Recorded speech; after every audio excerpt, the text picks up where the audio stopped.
Project for Happiness is a project that initiated by Starfish Foundation. The whole project is to encourage and to support the university students to do community projects. We groom future leaders, not only in terms of having the ability to create more economical or financial wealth, but in the same time also make our society a better society.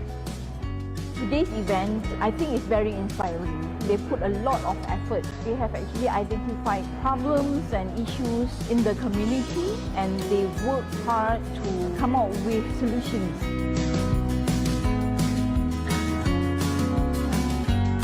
Projects like this is always initiated with what I can do to someone else. I see a lot of sharing, which is very pure. I'm really proud to be part of this group because it has made a lot of difference to a lot of people. Welcome all to the Starfish Foundation Project for Happiness 2019 Presentation Day.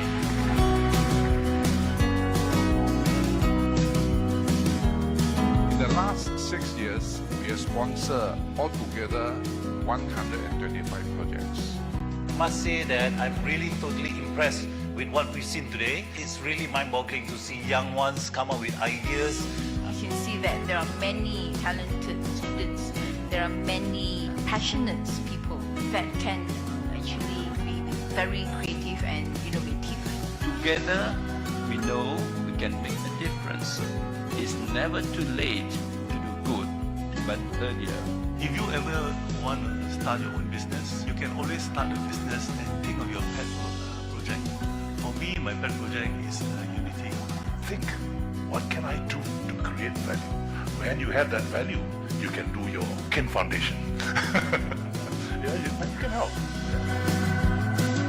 We want to emphasize on the fact that mental illness is as common as flu, and it's okay to talk about it. So we believe that through discussion of mental health, it feels like very meaningful and it can bring happiness to them. We should never give up on people with mental illness, because when I is replaced by we, illness can become wellness. I'm the project leader for this project for green sustainable environment mangrove setting. We're not only helping the local ecosystem, we're also helping the local economy. Why do we choose chicken coop project? It's because of our main beneficiary, Umar. He used to raise chickens, but then it's in a small scale. And also the coop wasn't strong and sustainable enough. So that's why we want to help them to build a better one. Our main project goals to build a sustainable chicken coop for the family, to educate the orang asli on chicken rearing, and to teach them how to market the chickens in order to gain the most profit. Thank you. Goes to our choice is chicken coop. Congratulations, chicken coop.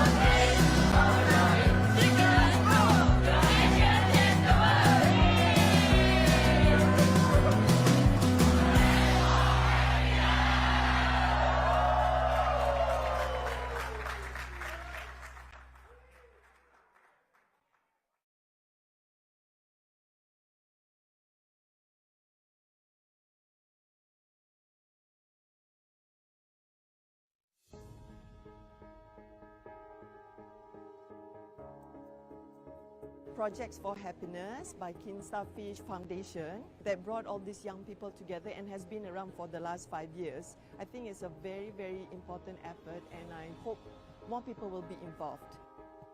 I was so shocked to see so many people they're working towards the happiness of others, and then they are cross-cultural, they are cross-races, and which is really, really good.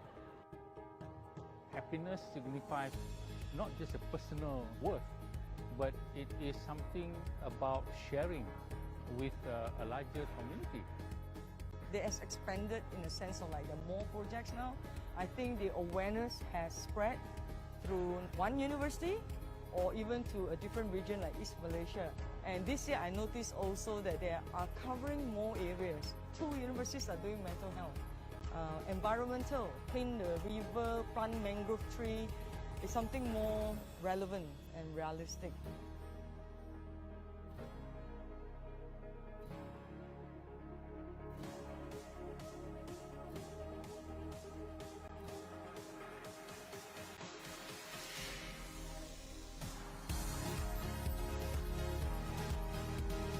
In 2013, when we decided to form a foundation, what's the purpose of forming this foundation? I think the main purpose is to make a difference to our community, so that our community will become better because of us.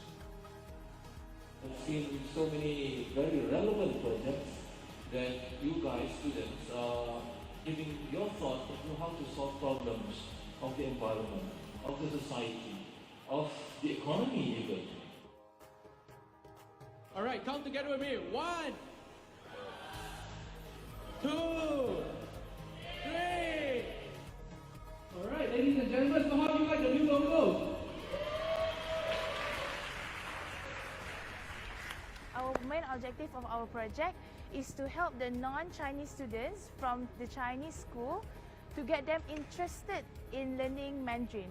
Purely is the heart, I guess, the heart to continue on and having passion on what you are doing. If you want to help people, you just can help them by crossing the road. Just anything simple, something simple makes people happy. What mind flu means is that mental illness is just as common as a flu, so it can get to anyone. Keen Starfish Foundation, they came to our university, and to promote the project for happiness, they wanted to encourage more and more youth to take part in contributing back to the community. This project is to ensure the sustainable of the mangrove plant towards the environment, which will protect our environment at the seashore. This is also important for the sea creatures or the maritime life to ensure their sustainability and increase their population. The main objective of the Keen Starfish is actually to develop the youth in terms of the skills of communication and dealing with people, and also to generate and develop a new idea for the future. The best project 2018 Projects for Happiness goes to the team that taught Mandarin to the kids. Congratulations! Congratulations as well to Project Mangrove and Mind Flu. All right, thanks guys!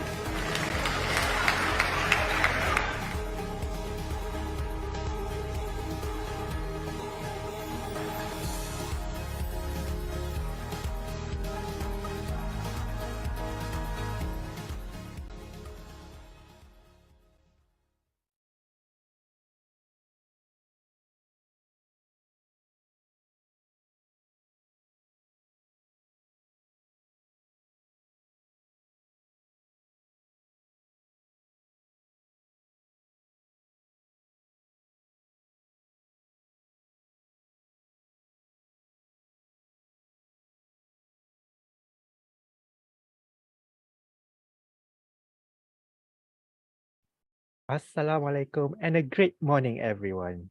Welcome to the first final presentation session of Projects for Happiness 2022, where undergraduates from universities across Malaysia will present their community projects, which had been supported by My Starfish Foundation. Here at Projects for Happiness, we believe your action changes the world. I am Amin, and I will be your host for today. From 9 a.m. to 1:30 p.m., we'll be hearing 10 student-led community projects. To kickstart the day, I would like to invite Mr. Cheng Ping Kiat, Executive Chairman of Hin Holdings Berhad, to deliver his opening speech. Without further ado, Mr. Cheng Ping Kiat. Okay, good morning, everybody. Good morning, all the judges, lecturers, and staff from the universities, and all our students, and also My Starfish Foundation's partner, and also all other audience. Welcome to the final presentation of Project for Happiness 2022. Yeah, so we just have completed the 9 year of Project for Happiness, and this year we are entering into our 10 year. This year we will have our 10th anniversary. So since 2014, That was 9 years ago when we first launched this project. We have been working together with more than 40 universities and over 2,000 students in the last 9 years. For the last 9 years, we managed to sponsor and completed 177 projects, and total amount of funding that we have spent for the Project for Happiness so far is 1 million ringgit. And so we are happy that this investment has already made some impact to the communities. So when I look at the 6 areas of so-called focus for Project for Happiness, okay, the record that I have is until 2021. Yeah, okay, 43% go to help the underprivileged community. See, my granddaughter is here. Hello, say hello. Hello. Okay, go ahead. Okay. This is the beauty of working from home. Okay, so 43% of the bulk of it go to help the underprivileged community. And for education-wise, it's 22%, environment 18%, and for promotion of arts and culture is 14%. I'm a little bit disappointed to see that only 2% of the project works on promotion of racial harmony. So that is the reason why this year we hope more project in relation for promotion of racial harmony can be carried out. This is very, very important for a diversified community like Malaysia. Yeah, it's important that we all put in effort to promote the racial harmony. Right. I hope this will be the last year that we conduct this final presentation and also all the judging online. Yeah. So this year, I hope we can start our judging and also the final presentation physically. Yeah. Okay. So we can provide more interaction and also more opportunity for us to learn from each other. And I would also like to take the opportunity to thank all our judges, right? That has been working to support this project, since the beginning, especially Dr. Xia. I think many of you might know Dr. Xia, but unfortunately she passed away April last year due to cancer. Yeah. So Dr. Xia has been a very important pillar for Project for Happiness. It's very unfortunate that we lost her. But anyway, we will continue her spirit to continue to support the student community, and hopefully we all can really make an impact and deliver happiness to our community. Also, beginning from this year, we are also putting in effort to promote Project for Happiness overseas. Yeah, so we hope we can also carry out this project with our overseas partner so that they can organize similar project in their respective country. Yeah, I think most likely that we will start this project in the Middle East this year. Okay. Also, not forgetting to thank all the universities and also the students for supporting this project. Without your participation, there is no way that we can complete 177 projects. Yeah. So looking forward, we hope we can get more participation from the students and also that can do more better quality project that can bring more impact, to our community. Last but not least, also like to extend my appreciation to my Starfish Foundation partners. Without their financial support, there is no way that we can be where we are today. Yeah. So thank you, everybody, and we look forward for even more fruitful 2023. Thank you. Thank you very much, Mr. Cheng Ping Kiat. So before we go further on, let us have a moment of silence for Dr. Xia.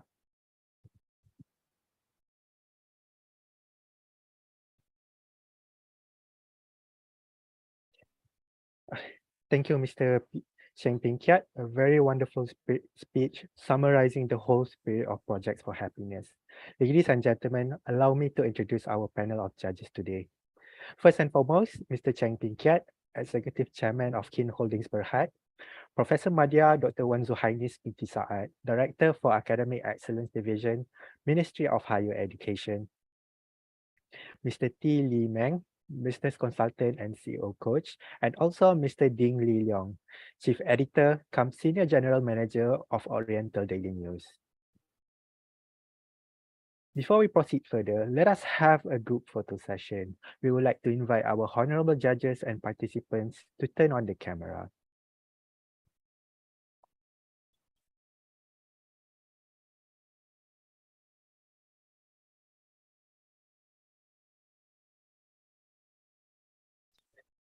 And we would like to invite Annie to take over this photo session, please.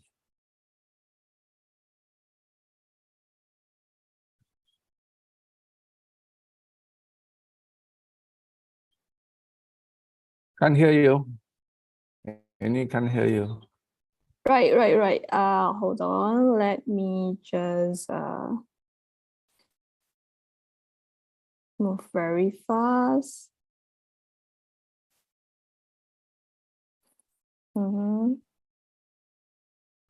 Okay. Everybody say cheese. All right. Thank you very much. Thank you. Thank you. Dr. Wan, I saw your, is it granddaughter or grandson? Hello. Yeah, my granddaughter also. Oh, okay. Thank you very much, everybody. The picture will be a testament on our love to serve the community. For today's presentation, the agenda will be as shown here. Each presenter will be given 8 minutes to present the project, which will be followed by a 10 minutes Q&A session with our judges.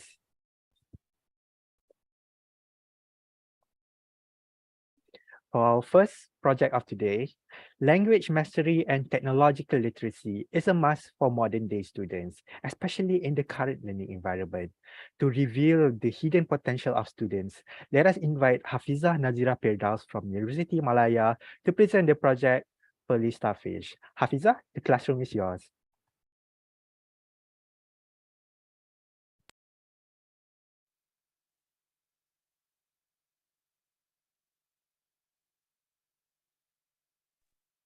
Okay, Assalamualaikum and a very good morning, everyone. My name is Hafizah Nazira binti Firdaus, and I am from Universiti of Malaya.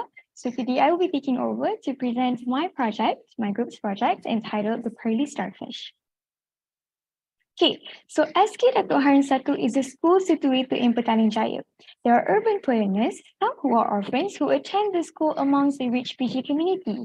These students have low confidence, lack English proficiency, communication skills, as well as digital skills. So Dr. Adina Asmawi, our lecturer and also our supervisor, founded Pearl for PG to provide a safe space for these students to improve their second language acquisition as well as acquire their language skills. Okay, so Pearly Starfish is an extension of the Pearl for PG project. The main focus of this project is to help the students improve their digital literacy. That is why it is extremely pertinent in order for us to have good tools to help the students achieve their targeted goals. Okay, so the beneficiaries that will be helping are 20 urban poor learners from SK Taman Dato' Haran Satu, and the location of our project is at Dewan Rahmat Masjid Jumeirah in PJ. So the issues and main targets that led to the creation of Pearly Starfish is due to the inefficiency of the MOS facilities.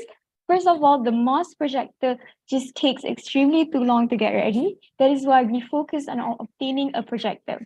And then secondly, the speakers are also non-functional. That is why we focus on obtaining a functional speaker.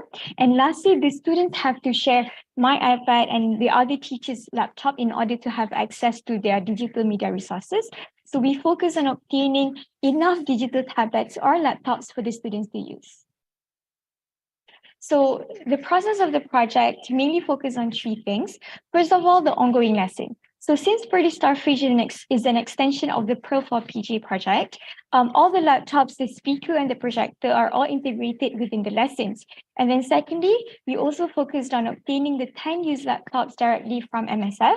And then lastly, obtaining the projector and speaker through the vendor under UM system. So this is the project timeline.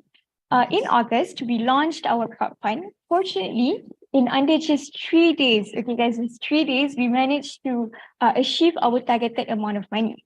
And then secondly, on September, we managed to retrieve the 10 used laptops from MSF headquarters. And then from October to December, we focused on processing the fund received by MSF, the crowdfund, and apply for a vendor through UM. And lastly, in January, we retrieved the projector and speaker directly from the vendor. So these are some of the challenges and solutions during the implementation of the project. First of all, we had some miscommunication with MSF on how we may retrieve the laptops. However, how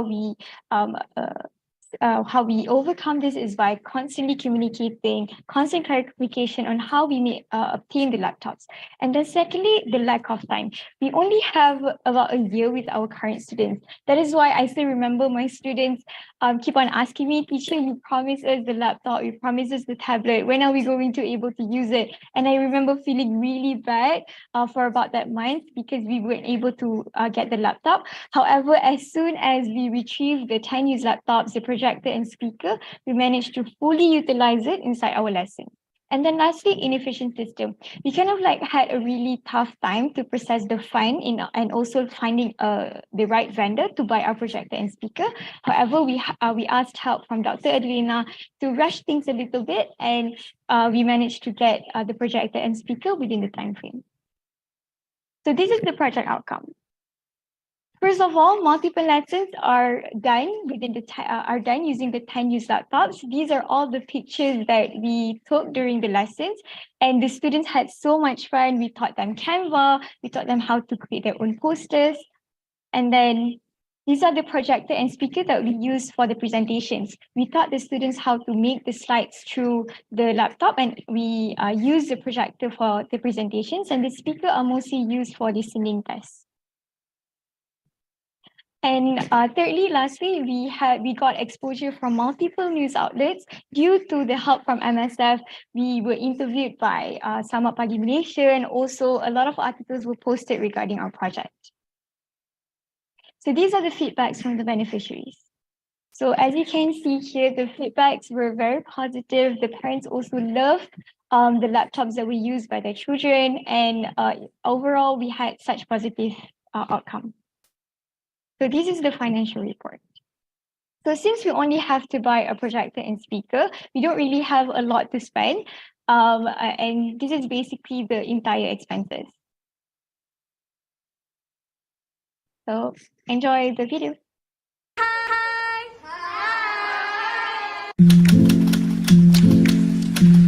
SK Datuk Harun 1 is a school situated in Petaling Jaya.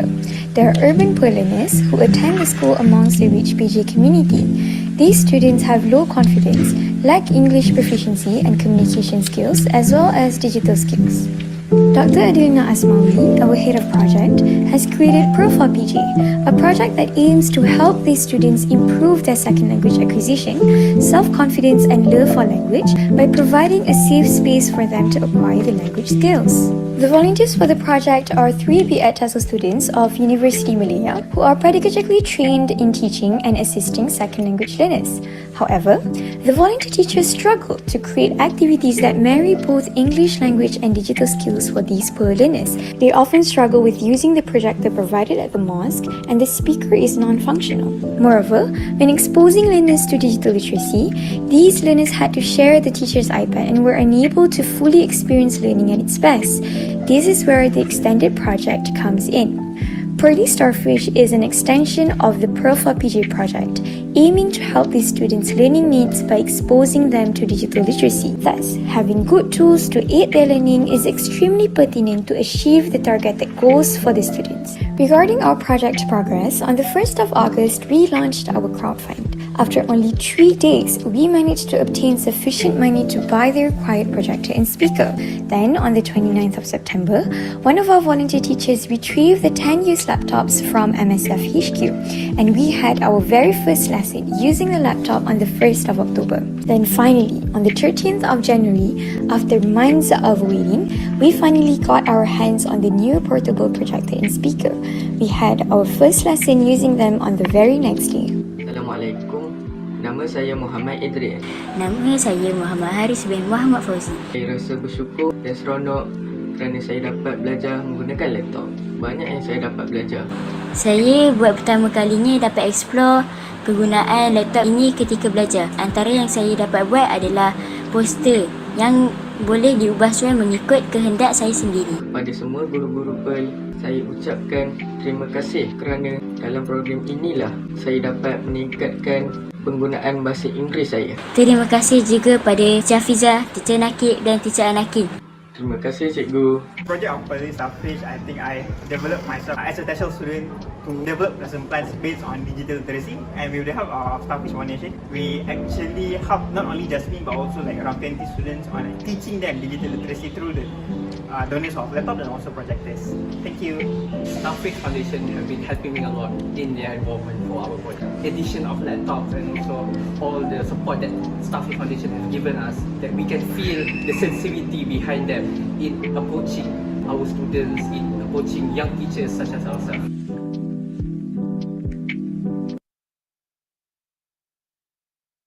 Before I end my presentation, I would also like to note that after MSF, another foundation reached out to us, Khazanah Foundation, in order for us to continue our project. So thank you so much, MSF, for being one of the stepping stones for us to continue our project. That's it from me. Thank you, everyone. Thank you very much, Hafiza. A very wonderful presentation by a group of future teachers, no longer future, the current futures to educate our community. Now, let us invite our judges to share their thoughts. Okay, Hafiza, I remember when you first presented during the judging sessions, you were asking about 9,000 plus, yeah?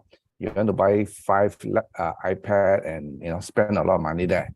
But then now when I look at your budget, you only spend 2,000 plus, right? So what have you learned? Okay, what have you learned in the whole process in this aspect? At first, like as you said just now, that we thought that we needed a lot of funds in order to provide buy those iPads and laptops, because that's what I thought. But then MSF gave us these 10 used laptops, proposed us a different solution, and I was really grateful because I thought it was kind of like not possible for us to gain that much fund for our project. But then fortunately, the fund were fully utilized for projector and speaker, and the kids loved it. And I think overall, I learned on how to manage this project with my team.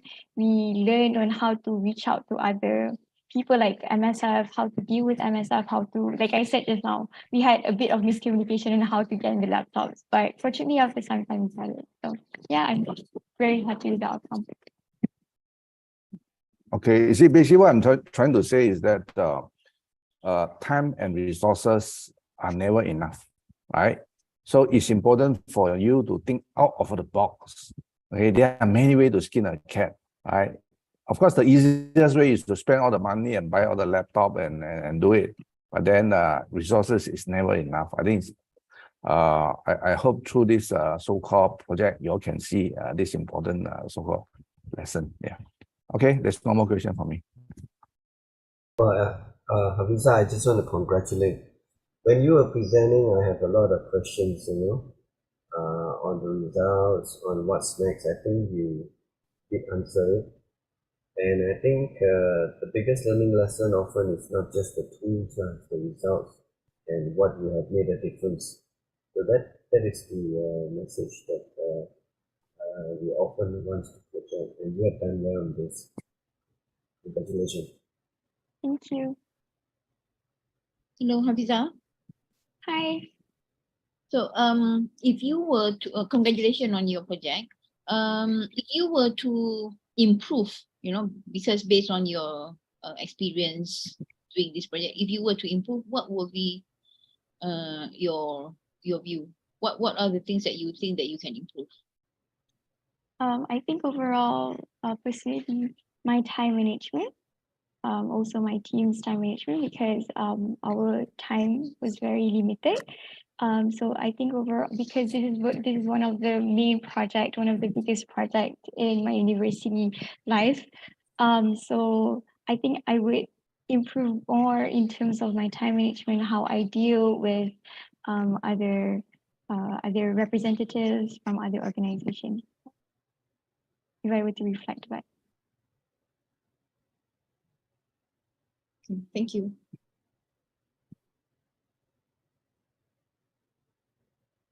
Can't hear you, Mr. Ding. Can't hear you. Mr. Ding cannot hear you. Mr. Ding, you're mute. Cannot hear.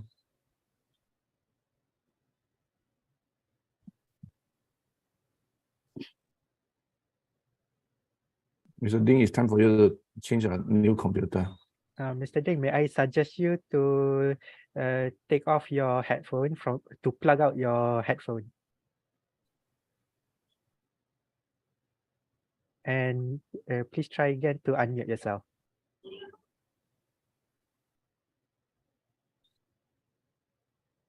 You're still muted, Mr. Ding. Okay. Can't hear you. Still muted. Hello. Yes. Can you hear me? Yes. Yeah. Afiza, congratulations. I think it's a well done project. How is the latest status for the student? Are they still continue to learn? Or Because we don't only pick like a specific age, but it's like around 10 to 12 years old. So some of the students, they have to leave for their Form 1 school, of course, and they will end the project soon. But then, however, we still have around 18 students, and also we're getting new students from S.W.I.M to join our project. So it's still continuing. And we also got other sponsorship from other foundation as well, like Hazana Foundation, to help continue our project.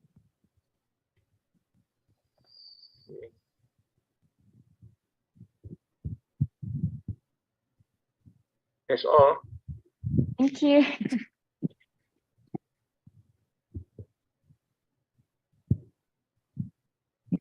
Thank you very much, judges. Now let us allow our judges to enter the discussion room.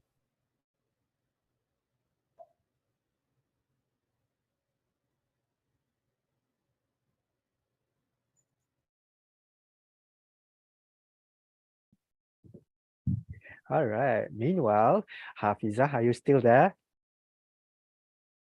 Yes, I am still here. All right, perfect. Congratulations. Yeah, So- I'm really relieved, like finally And- done. No, you're not finally done. You're just starting. Okay, so how does it feel to be the very first presenter of today? I was already the first presenter during the first presentation. Oh yeah, you did. Yeah, I was the first presenter. So the pressure has always been for the past few months, but and I think kind of like because I'm from UM as well, so I think I'm carrying my university's name when I present myself. But overall, I'm just grateful, and it's quite nerve-wracking. But then, like my lecturer said, Dr. Igna said, just keep yourself calm, make yourself sound clearly, and I think everyone would get what you're trying to say. Yeah. I'm sure everyone thinks you didn't just stand to the name of your university, you uphold it higher than it is now. Yay. So as you shared, the children of Masjid Jumhuriyah, I'm pretty sure they have already had a lot of improvements since the beginning. So what among all improvement, was there any particular improvement of the children which stuck to your mind until this day? I would say immediately that came across my mind is that because our project mainly focuses not only for, yes, of course, Pearly Starfish focused on digital literacy, but also our main objectives are also to improve their confidence in speaking English. So when I first met my students, they were very shy. It was very hard for me to approach them, for them to open up to me about their problems and all. But then after all this while, I wish I could show you this video, but then they did kind of like this speech. They had this speech, and you can see just how the confidence oozing out of their body. So I think that's my most memorable improvement from my students. Mm-hmm. I noticed you keep mentioning Dr. Adelina a lot. She Of seems to be course. a key figure of Pearly Starfish. Yes, So of course. how did she? No, I'm pretty sure she did. So what was her comment as your project went on and on? She founded Profile PGA, so she's not only the key figure, she is the figure of the project. And I think overall, I'm just grateful that Doctor gave me the opportunity to become the head of volunteer to guide the students, because not all of my friends, not all TESOL students have this kind of chance. So super thankful. Shout out to Dr. Lina who's watching me right now. I hope I made you proud. I'm sure she does. I'm sure there are other students cheering you live. Any final words for them? Good luck. Make you proud. Oh, wow. Very short and succinct. All right. Our judges are back. Now, let us hear if they have any further feedbacks. Thank you, Amin. Again, congratulations, Hafiza, from Universiti Malaya. I'm sure you have made Universiti Malaya proud. I would like also to congratulate you for, managed to get funding from other foundation, as you mentioned just now. I think it's very important that when we started this, when you started this project, that you would want to think out of the box again, like Mr. PK mentioned, and how to sustain this and to extend this to a larger scope, and of course through these experiences, we hope that you can be more creative and innovative in your future planning for your project. Thank you. All right. So with that, congratulations, Hafiza from Universiti Malaya, and thank you so much for bringing us Pearly Starfish. Welcome. Thank you, everyone. Up next, turning trees into paper is a bit too cliche, but how about turning papers into farm? To encourage community gardening using recycled paper balls, let us invite Muhammad Aiman bin Muhammad Rosli from Universiti Teknologi Mara to present project Seedergy. Without further ado, Aiman, the floor is yours.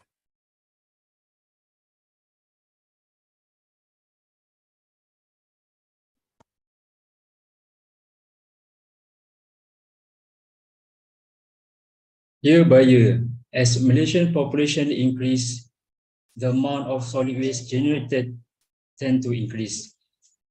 Based on the Malaysian Investment Development Authority, MIDA, in their article, Waste to Energy for a Sustainable Future, state that the amount of solid waste in 2022, it was estimated to be 14 million metric tons per annum, which it is quite enough to fill the Petronas Twin Towers every 7 days. And 26% of the solid waste is come from the paper waste. So have you wondered if all of us could participate in conserving and improving the most cost-effective way and the simple way? So that's when we Seedergy team come into the play. Hi, my name is Muhammad Aiman, third year chemical engineering student, and I'm from UiTM Shalom. So Seedergy project is project that focusing on environmental protection, where we want to reduce the amount of greenhouse gas emission that produced from the improper disposal of the paper waste by upcycling the paper waste into the seed ball. So seed ball is a new concept of seedling and also known as earth ball. And seed ball made from the consists of the paper, water, and also seed. So our project had been implemented at Flat KNS Section 24 Shah Alam on 9 and 15 October 2022, and with collaboration of Brigade Square and UiTM Shalom. So the project beneficiaries is the resident of flat PKNS Section 24.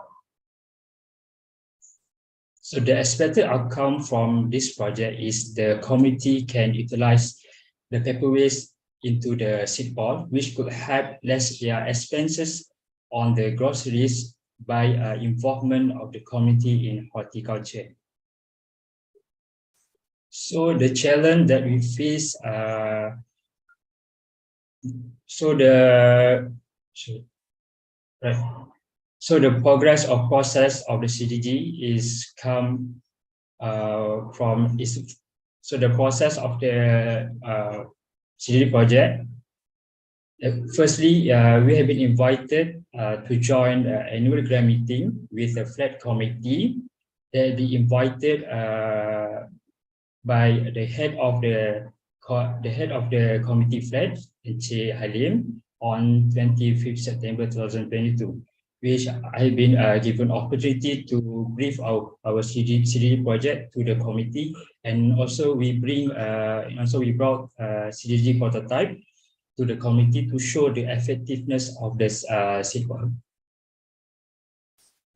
And 30th September 2022, I had collected blenders sponsored by HIN, which was handed by Mizoi.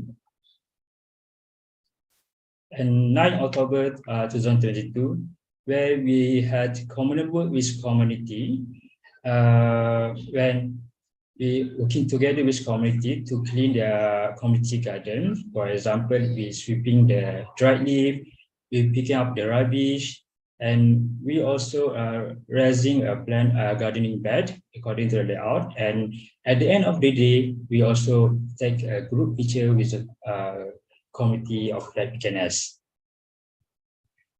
And the day that we are waiting for is the DG day on 15th October 2022. During the day, our Seedergy team has split into two teams, where team A is teaching the community on how to produce the seed ball, while the team B is creating the rest bed, and before the team A create the seed ball. And at the end of the day, the Seedergy team and also the community flat also taking a picture. So for the challenge, we face a few challenges when conducting our program. So the first challenge we face is difficulties in community engagement, where at first we try to propose our project to community there, but we face in difficulty to gain their trust because before this, there are students that propose the project to them, but the student didn't commit the project. So we contact the head of the flat committee and propose our project to them, and also the expected outcome from the Seedergy project to them. And he interested with the project, and he invited us to brief Seedergy project in their annual grant meeting. So next is budget constraints, where on our second site visits, where we identify that the type or the condition of soil at their community garden is actually the sandy soil, which is not suitable enough for the vegetable plant to grow. So we decide to create a rest bed. But it turned out that the funding from My Starfish Foundation is not enough. So we decide to do a little bit homework instead, where we push harder on the crowdfunding. At first, our crowdfunding target is 39 ringgit, but we push harder until we get 750 ringgit. And yeah, so we get to create a garden rest bed. So the best garden rest bed is layout A, which the total cost is RM 1,250 ringgit. So this is a summarize of the financial report. We spent around 280 ringgit for the material to create and produce a seed ball, and 79 ringgit for the seed, and 890 ringgit for the garden raised bed, and in which the total is 1,250 ringgit. So this is our financial report. So for the project outcome, based on the 10 kilogram of paper waste that we collected from the community, it can produce 400 seed ball, with ratio of okra, eggplant, and also chili to be 2:1.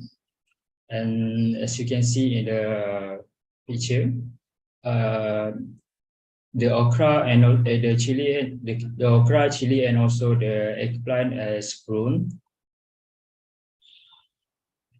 And next, the resident has full ownership on the vegetable crops, as you can see in the picture, where the community had picked the okra, and it's up to be 2 kilogram.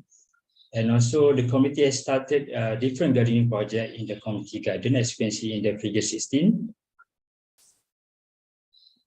So this is the result before and after the Seedergy project. So before I end my presentation, so let's see the project beneficiaries from the community.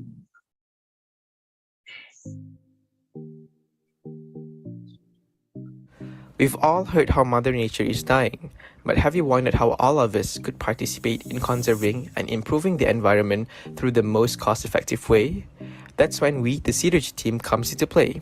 Seedergy is a program consisting of environmentally conscious students with various academic backgrounds that want to help the households in Malaysia lessen their expenses on purchasing vegetables. Assalamualaikum warahmatullahi wabarakatuh. So hari ni macam yang semua dah dimaklumkan, saya nak buat workshop dulu macam mana nak buat seed ball. Earlier during the day, we conducted a workshop to demonstrate to the community in making the seed balls. Adults and the children definitely enjoyed their time learning and producing the seed balls that will be planted in their community garden later on that day. These seed balls were made using various vegetable seeds and paper waste collected from the residents. We also prepared small DIY gifts for them to bring home. Along with the kids, we made small containers using egg trays where they could plant their seed ball and watch its growth at home.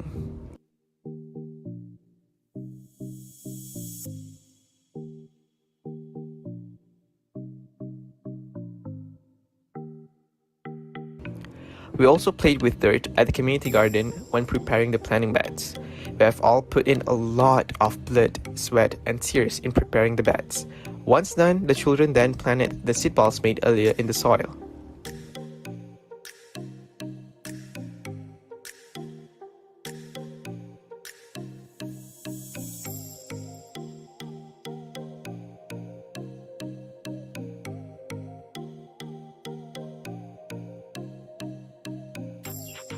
After only 4 weeks of the program, many vegetable seeds that we planted has grown healthily. The community of the flat has full ownership of the crops once they are ready to be harvested.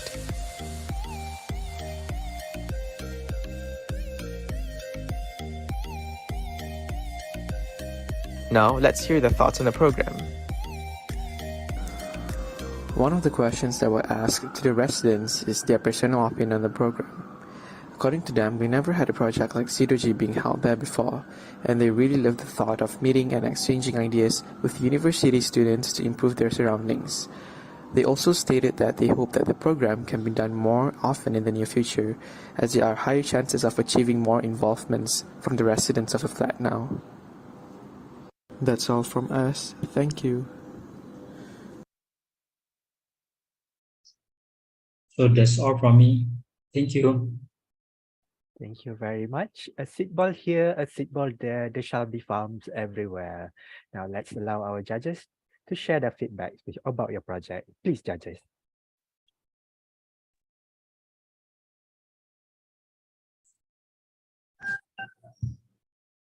Hi, Mohammed. Yeah, sorry, Go ahead. Razak. Please. Go ahead. Go ahead. Okay. So, what happened to the project now? I mean, do you all still continue? For the city project, this year maybe there are Synergy 2.0, where we still use this activity seed ball, but we target with a large community.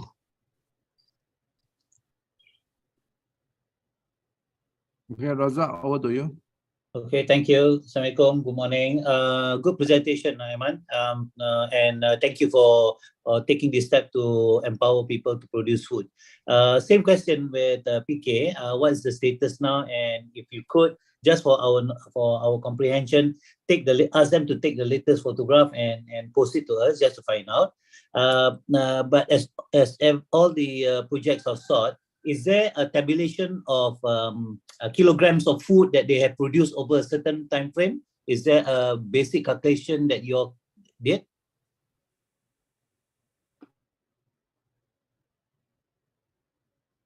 All right, based on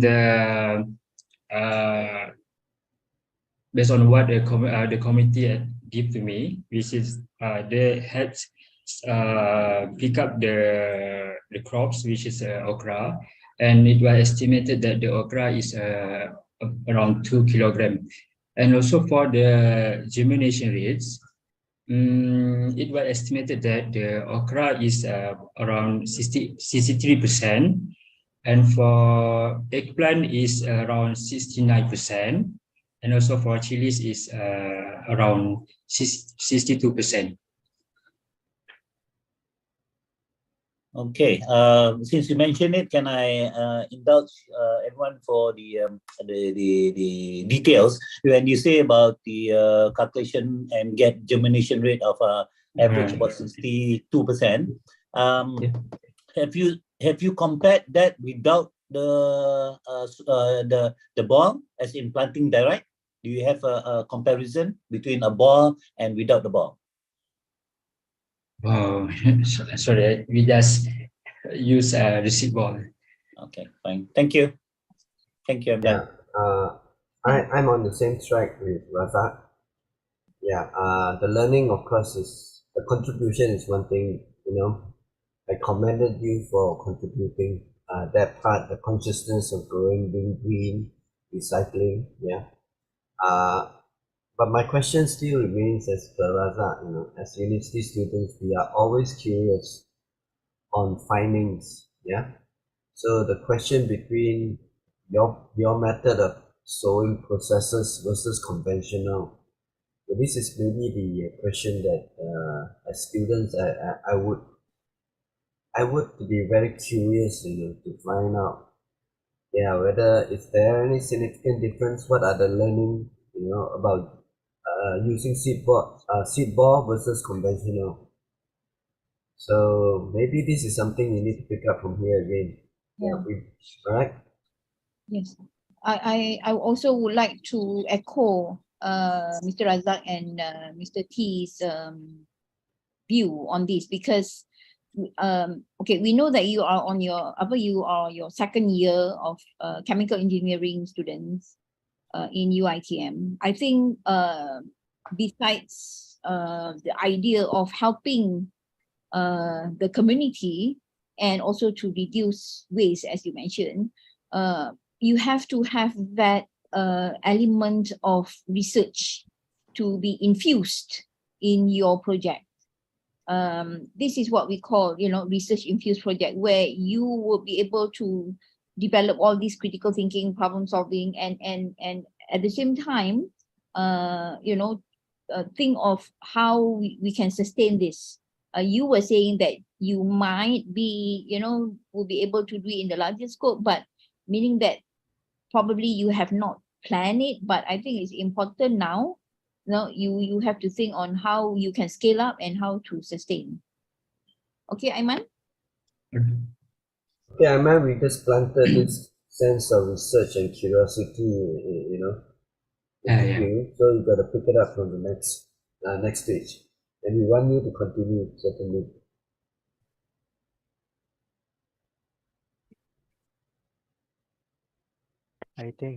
I believe that is all from our judges. So therefore, congratulations, Aiman from Universiti Teknologi Malaya, and a big thank you for bringing us Seedergy.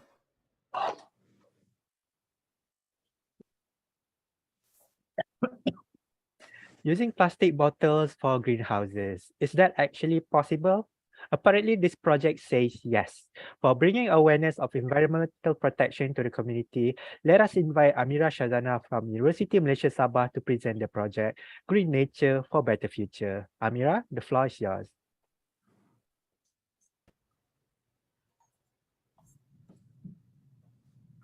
Thank you, DMC.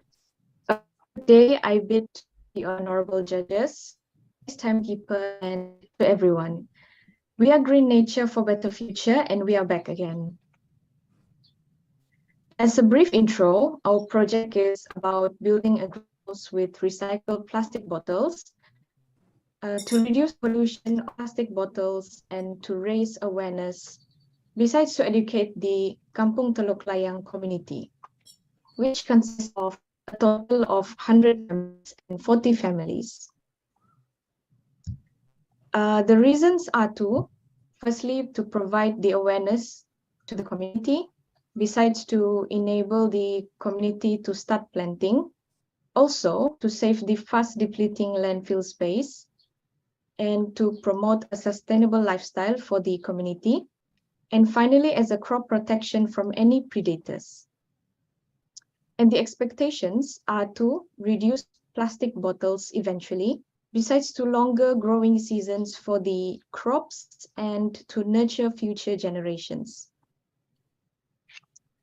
And the expected outcome is as shown on the screen, which is the mini greenhouse designed by using plastic bottles with a 5 by 3 meters dimension and 2 meters and 1 meters height for left and right sides, with a total of 648 plastic bottles used.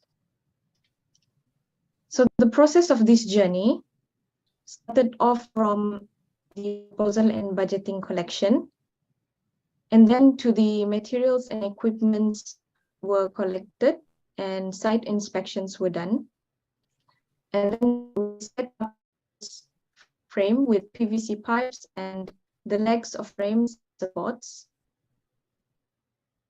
Inspection of new site due to relocation because of safety issues, building and installing the walls. Next, doors, roofs and gutters, water tanks and purchase plants were added as final touch-ups. And finally, we handed the project to the community. Among the challenges faced during the project is changes of site implementations, as they were close to the school area. Hence, we relocated to other safe space. Next, the weather conditions back then were uncertain, so we rescheduled our time by frequently going there. Also, the collection of plastic bottles were challenging, as we have to get the exact amount of plastic bottles. Hence, we got it from the public, besides getting it from recycling companies and along the beach. Finally, mobility was challenging, as the parking area was quite far from the village and the materials were quite heavy. Hence, we added our manpower to help us.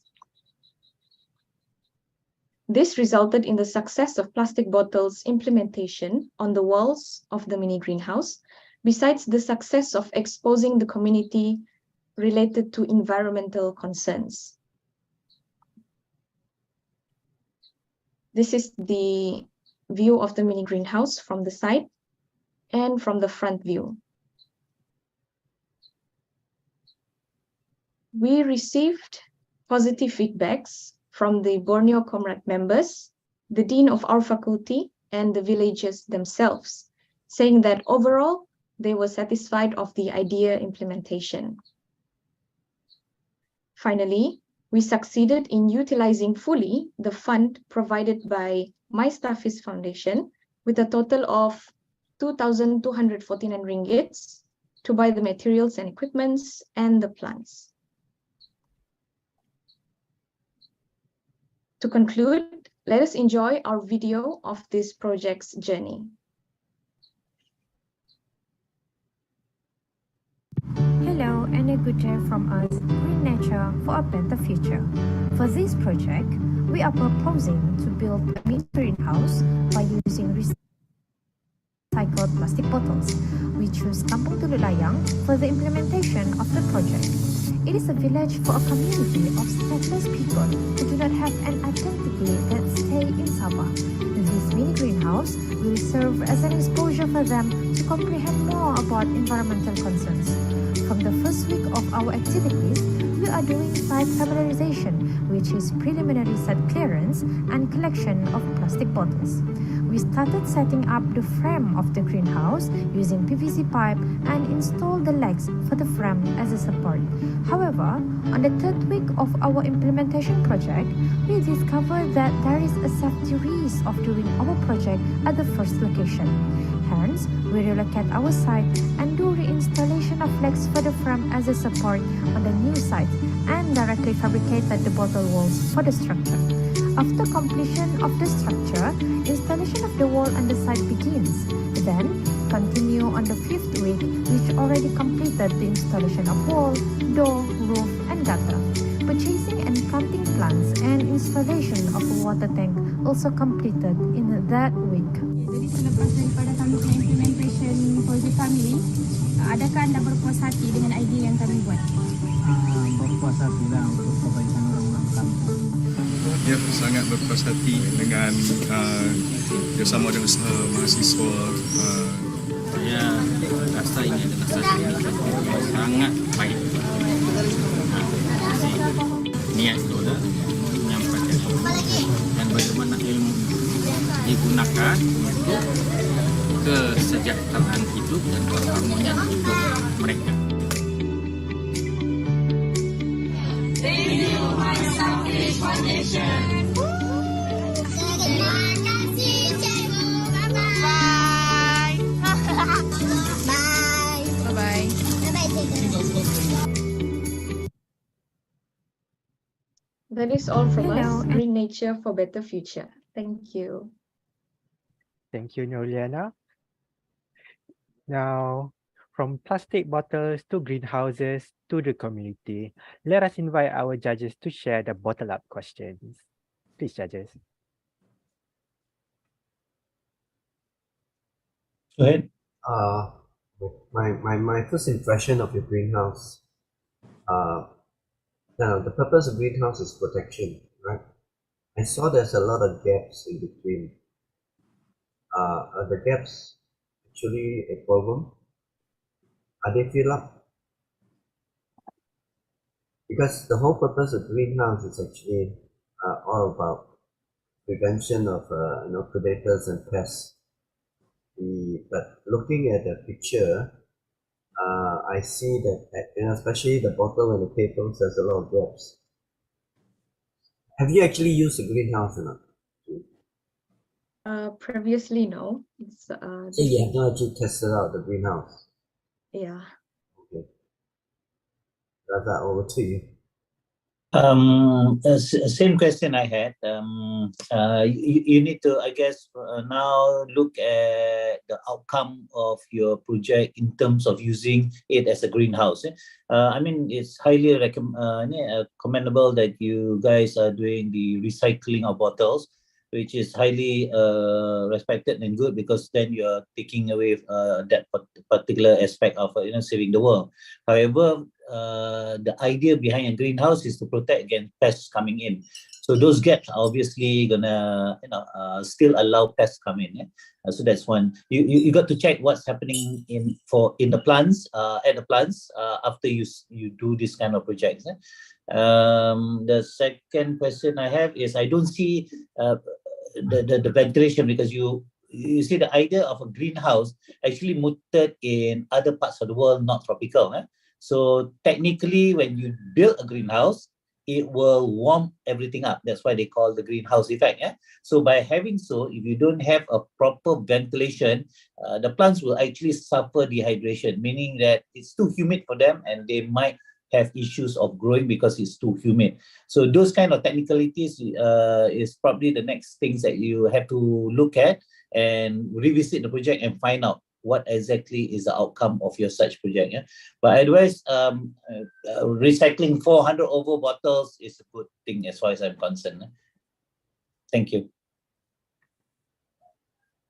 Hello.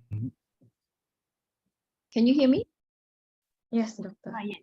So, do you think how do you think that the villages can sustain this project? By when you transfer the knowledge, would be able to sustain it? I think yes, especially for the use of the plants inside there. And in the long run, it is them to be responsible to take care of the plants inside in there. And also, on the other hand, we have our Borneo Comrade members, which goes there weekly, and those members, at the same time, they're helping us to see whether the greenhouse is still sustained or not. Sorry, can I ask one more question? Yeah. I was just wondering, when you choose to do this project with them, were there any preliminary survey, or you have identified this is their needs? Yes, we did. We went there to see, besides doing the survey about that, we also did the preliminary site investigations. Yeah. Okay, thank you. I remember during the earlier part when we made the discussion during the earlier slide, I think a lot of discussion among the judges is how practical is the project. So after you finish a project, do you think how practical is this project, or any area that need for improvement on it? Thank you, Mr. Ding, for the question. So regarding the practicality, I think we just realized after Mr. Razak has mentioned regarding the ventilation, and that is one of the improvements that we have to look for in the future. Yeah.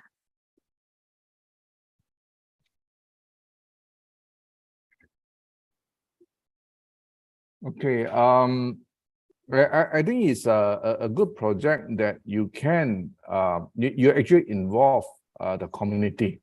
Yeah, I see that. I mean, I can saw that children and even adults they also get involved when you carry out the projects.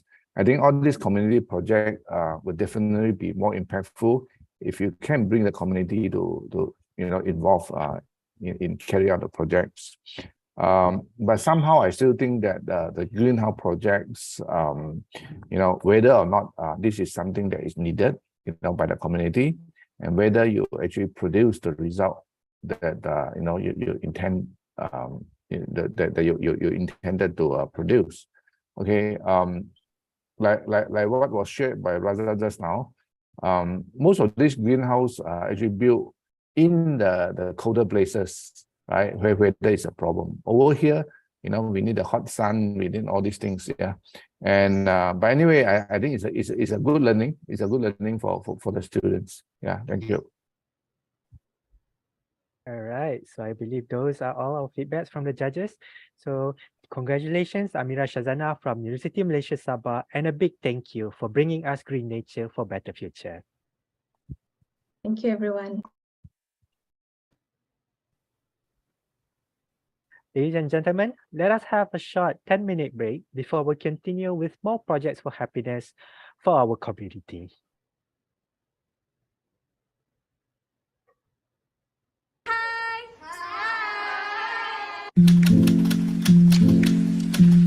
SK Datuk Harun 1 is a school situated in Petaling Jaya. There are urban poor learners who attend the school amongst the rich PJ community. These students have low confidence, lack English proficiency and communication skills, as well as digital skills.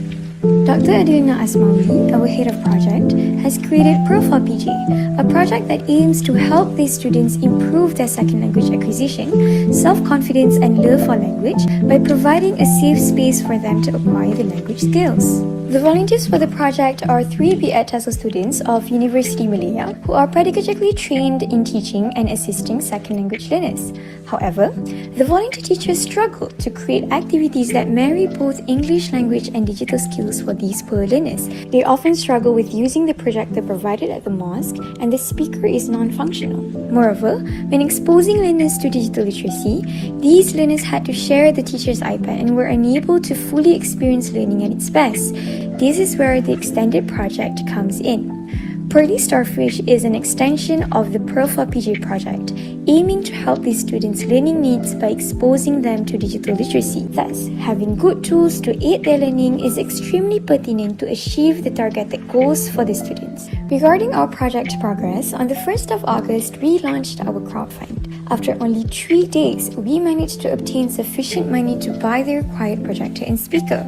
Then, on the 29th of September, one of our volunteer teachers retrieved the 10 used laptops from MSF HQ, and we had our very first lesson using the laptop on the 1st of October. Then finally, on the 13th of January, after months of waiting, we finally got our hands on the new portable projector and speaker. We had our first lesson using them on the very next day. Assalamualaikum. Nama saya Muhammad Idris. Nama saya Muhammad Haris bin Muhammad Fauzi. Saya rasa bersyukur dan seronok kerana saya dapat belajar menggunakan laptop. Banyak yang saya dapat belajar. Saya buat pertama kalinya dapat explore kegunaan laptop ini ketika belajar. Antara yang saya dapat buat adalah poster yang boleh diubah sesuai mengikut kehendak saya sendiri. Pada semua guru-guru Pearl, saya ucapkan terima kasih kerana dalam program inilah saya dapat meningkatkan penggunaan bahasa Inggeris saya. Terima kasih juga pada Syafizah, Teacher Nakib dan Teacher Anakin. Terima kasih cikgu. Project of Pearly Starfish, I think I developed myself as a TESOL student to develop lesson plans based on digital literacy, and with the help of Starfish Foundation, we actually help not only just me but also like around 20 students on teaching them digital literacy through the donation of laptops and also projectors. Thank you. Starfish Foundation have been helping me a lot in their involvement for our project. Addition of laptops and also all the support that Starfish Foundation has given us, that we can feel the sensitivity behind them in approaching our students, in approaching young teachers such as ourselves.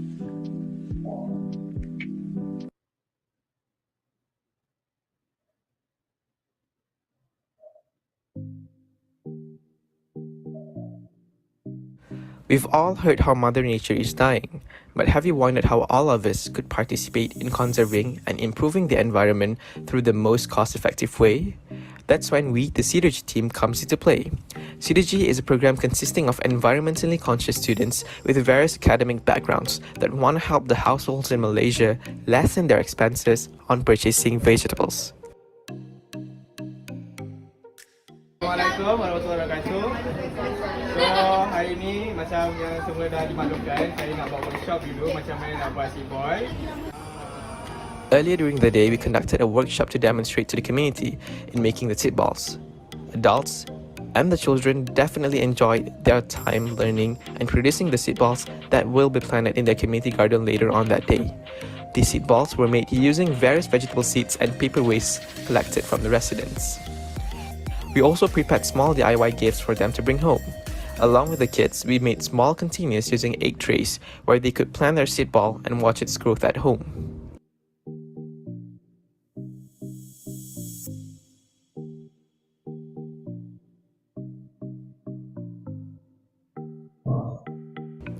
We also played with dirt at the community garden when preparing the planting beds. We have all put in a lot of blood, sweat and tears in preparing the beds. Once done, the children then planted the seed balls made earlier in the soil.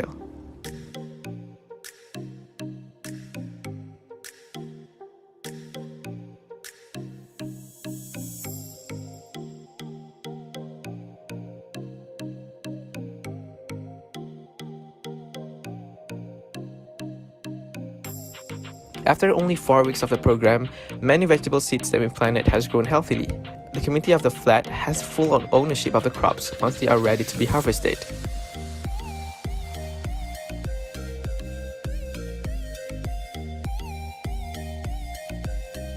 Now, let's hear their thoughts on the program. One of the questions that were asked to the residents is their personal opinion on the program.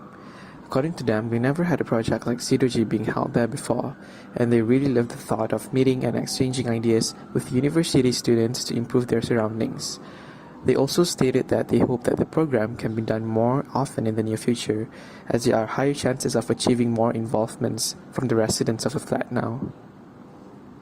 That's all from us. Thank you.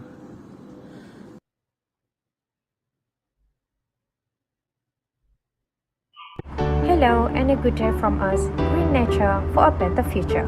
For this project, we are proposing to build a mini greenhouse by using recycled plastic bottles. We choose Kampung Teluk Layang for the implementation of the project. It is a village for a community of stateless people who do not have an identity that stay in Sabah.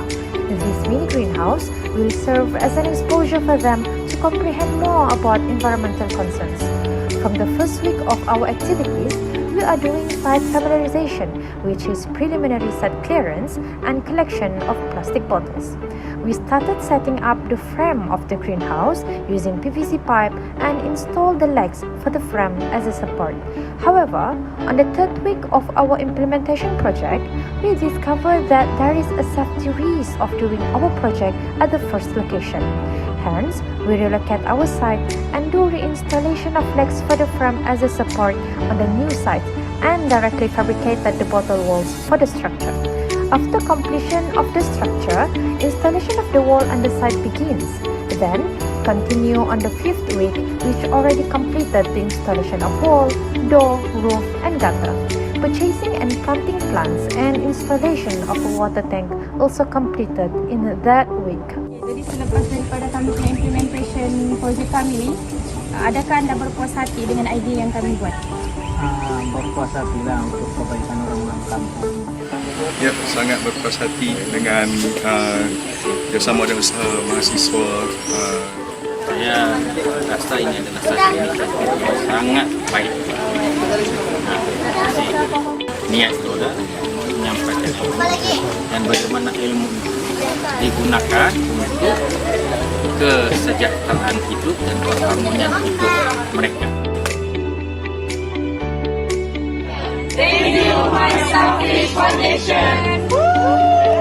Terima kasih, cikgu. Bye-bye. Bye. Bye-bye. Bye-bye, cikgu.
Assalamualaikum and welcome back to the presentation session of Projects for Happiness 2022, where undergraduates from universities across Malaysia will present their community projects which had been supported by My Starfish Foundation. Here at Projects for Happiness, we believe your action changes the world. Again, I am your host and we will be tuning in to the next project. Using landscape as a form of therapy for those with special needs, let us invite Celine Chiao-Jayi from Universiti Teknologi Malaysia to present the project Theraplay 2.0. Celine, the floor is yours.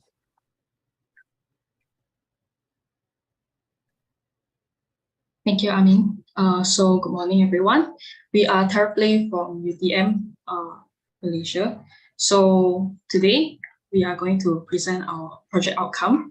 So we are a group of students who provide recreational and therapeutic opportunities for the underprivileged community through landscape design. And we started last year with 6 members. Currently, we have total 15 members in which we are able to complete a larger scale project, which is in Pusat Jagaan Warga Istimewa Kempas, an organization who cares for the mentally and physically challenged. The beneficiaries range from 13 to 54 years old and from multiracial backgrounds. We did a site survey and we found that the large open green area is not fully utilized. Therefore, we saw this as a potential space for a variety of activities. We proposed to have a therapeutic garden with play and skills training facilities for the patients, and these spaces would provide physical, psychological, and social benefits. To achieve these benefits, our project aimed to create spaces to improve physical and mental well-being, at the same time improve the psychomotor skills of the beneficiaries. To complete the project, the main activities were design and construction, which the construction was divided into 2 phases. The first phase was the outdoor elements, and the second phase, we focused on the indoor area. Before the construction, we conducted crowdfunding campaign in which we raised 1,100 in value, and concurrently, we started preparing for the construction. And we started the construction on 1st of August. So I'll just briefly go through the progress. So this is the physiotherapy area. And we have the edible garden, which we use reclaimed tile slabs to create the planting bed. And also for the sitting area, we use recycled or reclaimed old tires. And next we have the interactive play structure. And after 2 months, we came back and installed the indoor area, the mindfulness area. So on the 20th of October, we hand over officially the project to the person in charge, Ms. Saras. So looking at the project outcome, this is the sensory garden, which it can provide a calming area for the beneficiaries to hang out outdoors and connect back with nature. And we have the edible garden, which they can reduce loneliness and enhance their self-reliance in food security. And also we have the physiotherapy area, which can increase their psychomotor skills when spending time in this area. So next we have the resting area, which is located just right behind the edible garden, and it can serve as a outdoor resting area for them. And we have the musical zone, which has an interactive play structure in which they can increase their cognitive ability when recognizing the outcome of their actions when producing a sound when they interact with the structure. And lastly, the calming area indoor, which is located in the in-house clinic. And previously, the house didn't have a dedicated space for therapy sessions. So now we transform this space into a dedicated room for these therapy sessions for the patients. So this is one example of how the space can be used. So they can have dedicated time and space for this type of play and therapeutic activities. So the challenges we face during the project is, first of all, the environmental factor caused by heat, caused by a hot weather, and also time and budget constraints. Despite that, we managed to complete the project and benefit 42 patients in the long term, and also expected self-sustenance farming for 10 years, and also added more than 10 activities for the patients. And all in all, we also fulfilled SDG 10, which we reduce inequalities for the special needs community. So for example, these are the feedback from the beneficiaries. So one of it, they can plan their own food, which can reduce operational costs in the future. And also the person in charge, Ms. Saras, she's very, she gave positive feedback about the outdoor garden.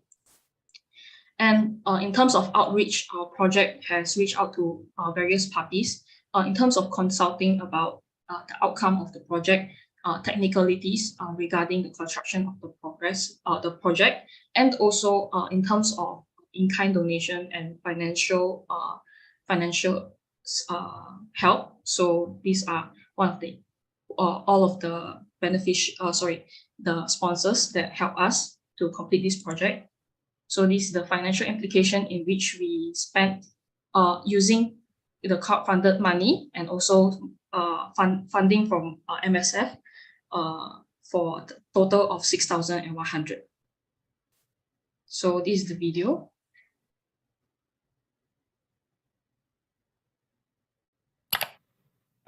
Welcome. We are a group of 15 students with various majors from UiTM, and our objective is to help the special needs community to enhance their quality of life by providing a therapeutic environment with landscaping design. The main issue will be lack of connection and socialization to a greenery, and we propose a therapeutic garden for the patients to enhance their needs from every aspect.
They can have more variety of activities, spend their time, and then contribute to nature, and calm them down when they have outbreak or emotional attack.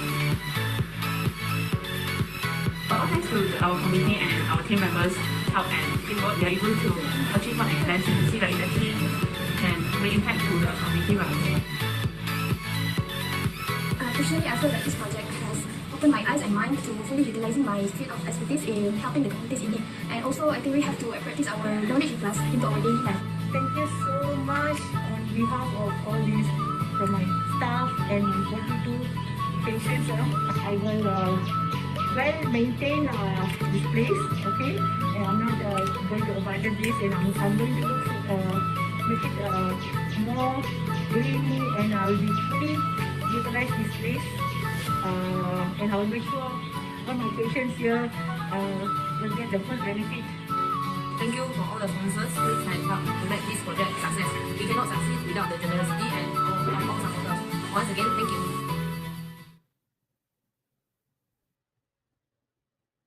So that is all from us. Thank you. Thank you very much, Celine. Landscaping for healing, both for the body and the soul.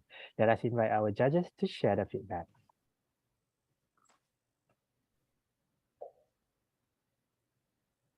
Hello. Celine? Yes. Go. Yes. Congratulations, Celine, and your team from Universiti Teknologi Malaysia. For this, I think, very meaningful and creative way in transformation. The transformation that you have made, I think it's very meaningful, and not just the transformation of the place, of the spaces, but also I think hopefully also the mindset of the people.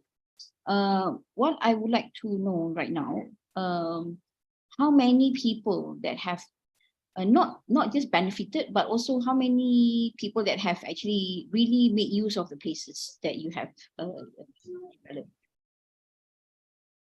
The beneficiaries at the site, at the Pusat Jagaan Warga Istimewa Kempas, a total of 42 beneficiaries. Actually, there are two separate buildings. So we constructed this area in the main building, and the patients from the other area can also come to this building and also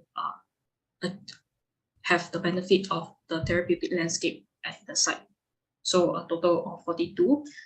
And if the Pusat takes initiative to furthermore increase the benefits, the outdoor space can serve as it's like a platform for other communities, especially the local communities residing in that area, to come and interact with the beneficiaries or the special needs community itself in a safe place. So such as through urban farming, so they can do urban farming together, and there will be like interaction and increase the knowledge and also awareness about the special needs community.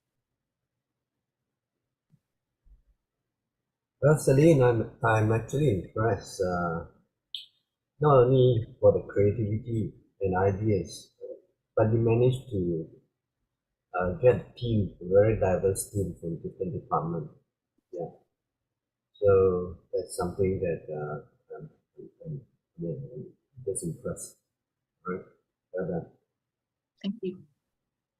Yeah, hi, Celine. Yeah, a good job. Really, I'm happy and impressed with the outcome.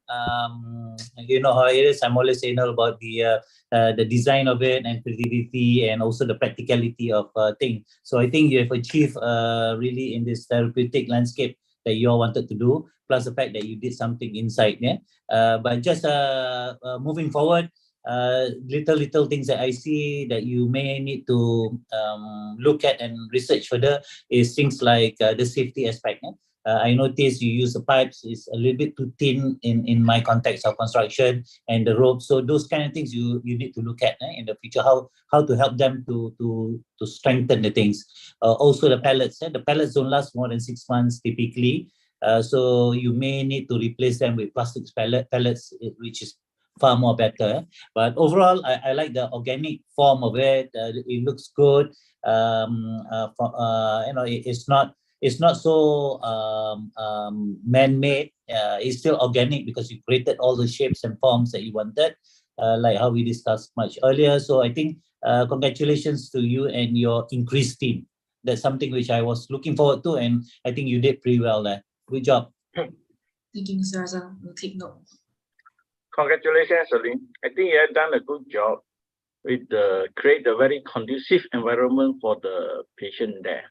Yeah, I think the little effort make a lot of difference for them. I'm not talking about the gardening, I'm talking about the environment. You manage to change environment for them. I think that will benefit them for the long term. You have done a very good job. Congratulations to you and your team. Celine, I like what I saw just now. I think I noticed that there's a lot of planning, a lot of so-called good effort has been put in to create so much so-called space or activities, both indoor and also outdoor. Yeah. So I think your team definitely has made good use of the budget that was allocated to you. Job well done. Thank you. I just want to add, Razak, your comment. I noted the same observation about the safety and some of the seemingly flimsy structure. But I wouldn't fault you all. I think because the budget constraint I know is there. So yeah, so that's something which I thought was that to be even praised. Yeah, we did it within the budget constraint. Yeah, and well done. And just to top that up, now it's not difficult for you to take pictures and ask people to sponsor pallets, etc., etc. People can see it really, the work that you put in, good effort. Now document how you want to do that 10-year program thing, whatever, your calculation, and then seek for more help with other people. They will easily pump in because you have the results already. Good job. Absolutely. Good job. Yes, thank you for the suggestion. Yeah, we will put that to good use. Thank you. Thank you for the wonderful feedbacks. So with that, we would like to congratulate Celine Xiaojiayi from Universiti Teknologi Malaysia for the wonderful project Theraplay 2.0. Going further, the society is quick to punish one forever, especially for an error done earlier within their life. But not this group. Using education to provide a second chance for students in Sekolah Tunas Bakti, let us invite Nurin Hanisa binti Al-Hajar from Universiti Putra Malaysia to present project Teach the Needs 3.0. Nurin Hanisa, the floor is yours.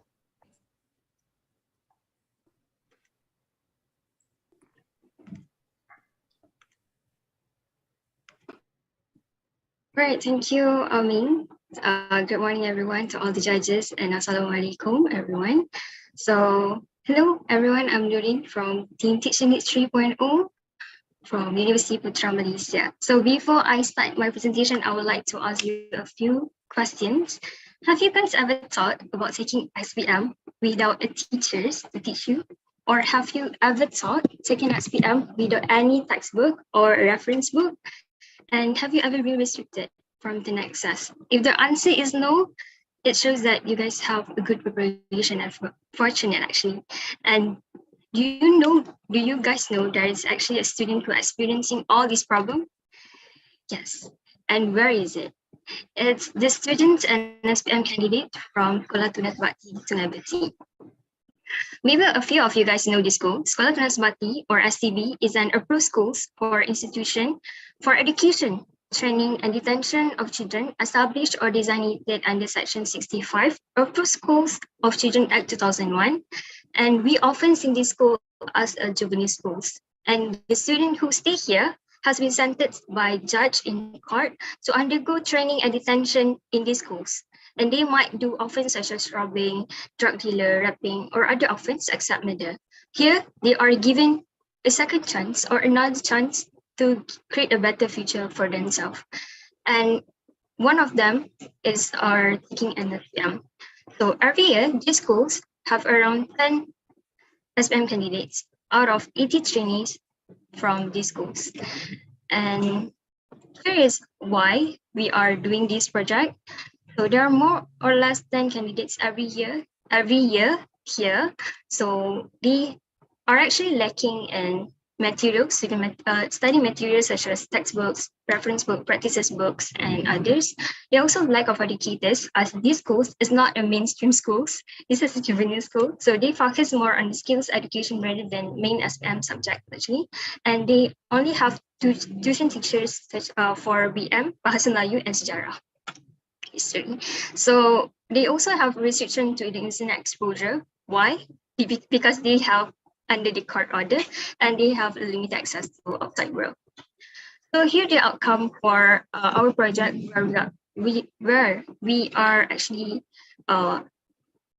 collected study materials for revision, which is 10 set of textbooks, reference book, and practices books.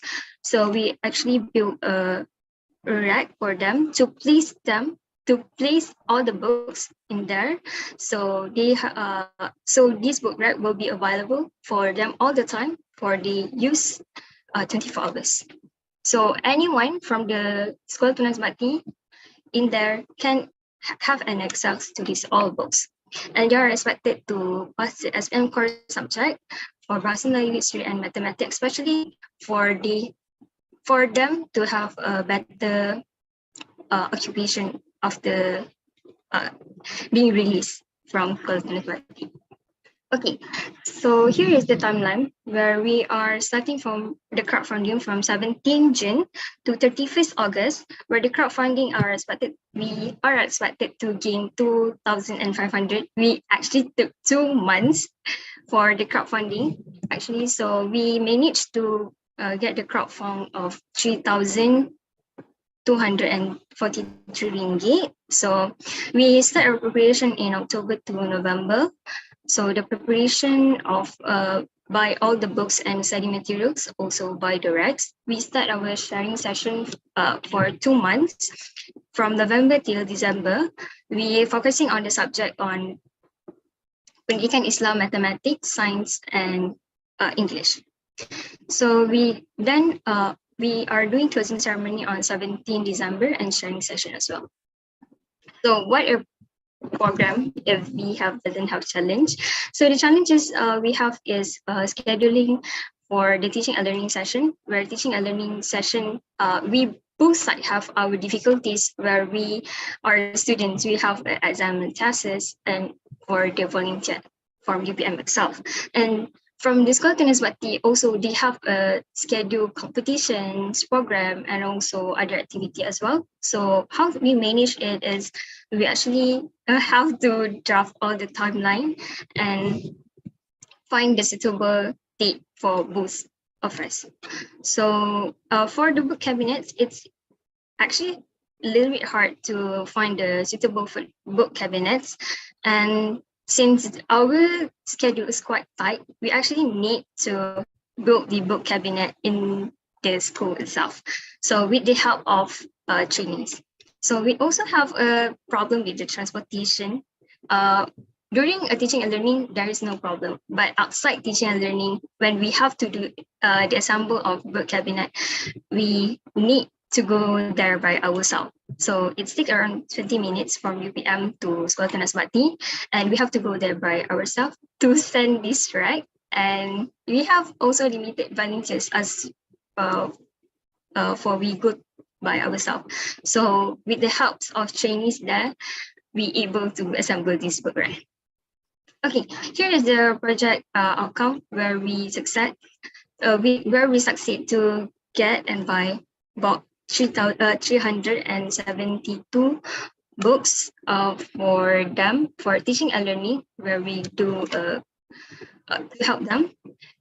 We do a teaching and learning one-to-one session and one-to-many session, and varies in teaching style for them to have a better understanding.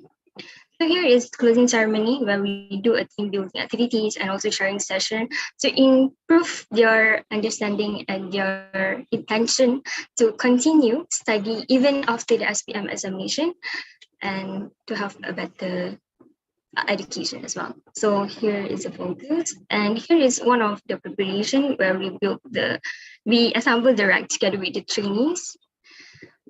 And from the feedbacks of beneficiaries, we have received a few feedbacks where they hope that this project can be done continuously, as the S.W.I.M is a continuous preparation, and they learn a lot from this sharing session and have a better understanding towards all the subjects we taught, and they are very thankful that we are being there. And the volunteers say the more we give someone, the more we receive. That's how I've been inspired to teach students there. Here is financial reports where we received a monthly sponsorship from my Starfish Foundation, 3,000, and we managed to crowd from 3,243 ringgit, and I'm very thankful for that. We have a total income of 6,243 ringgit. Here are all the expenses we use, mostly for the books and reference book, also practices book, a total of 5,433 ringgit, and a book rack. We bought 3 book rack, and also we have buy stationaries and also notebook for them to use for this session.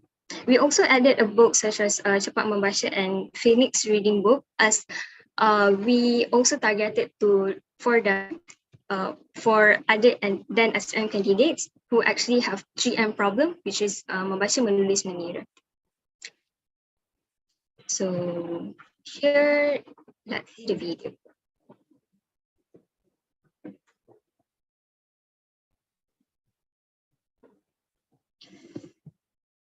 Have you ever talked? Have you ever thought about taking S.W.I.M without a teacher to teach you? Or taking S.W.I.M without any textbook or reference book? Have you ever been restricted from internet coverage? This is Sekolah Tunas Bakti Sungai Besi, and the S.W.I.M candidates here do take S.W.I.M without any textbook, limited teachers and internet coverage.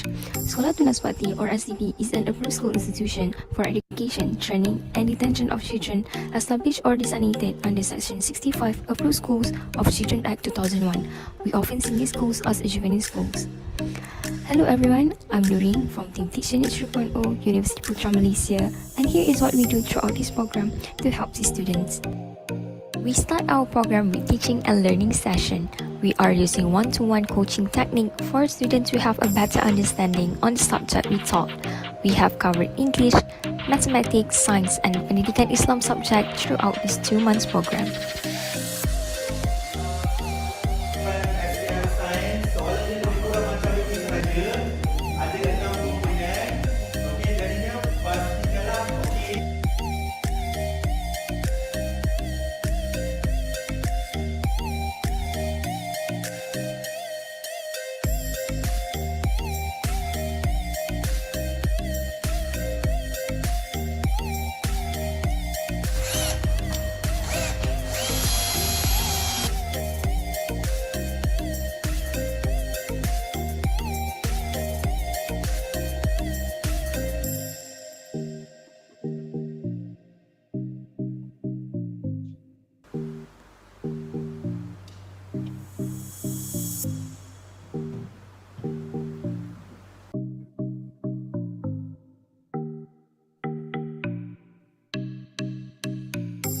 Harapan saya untuk program ini, saya harap program ini tak akan berakhir di sini.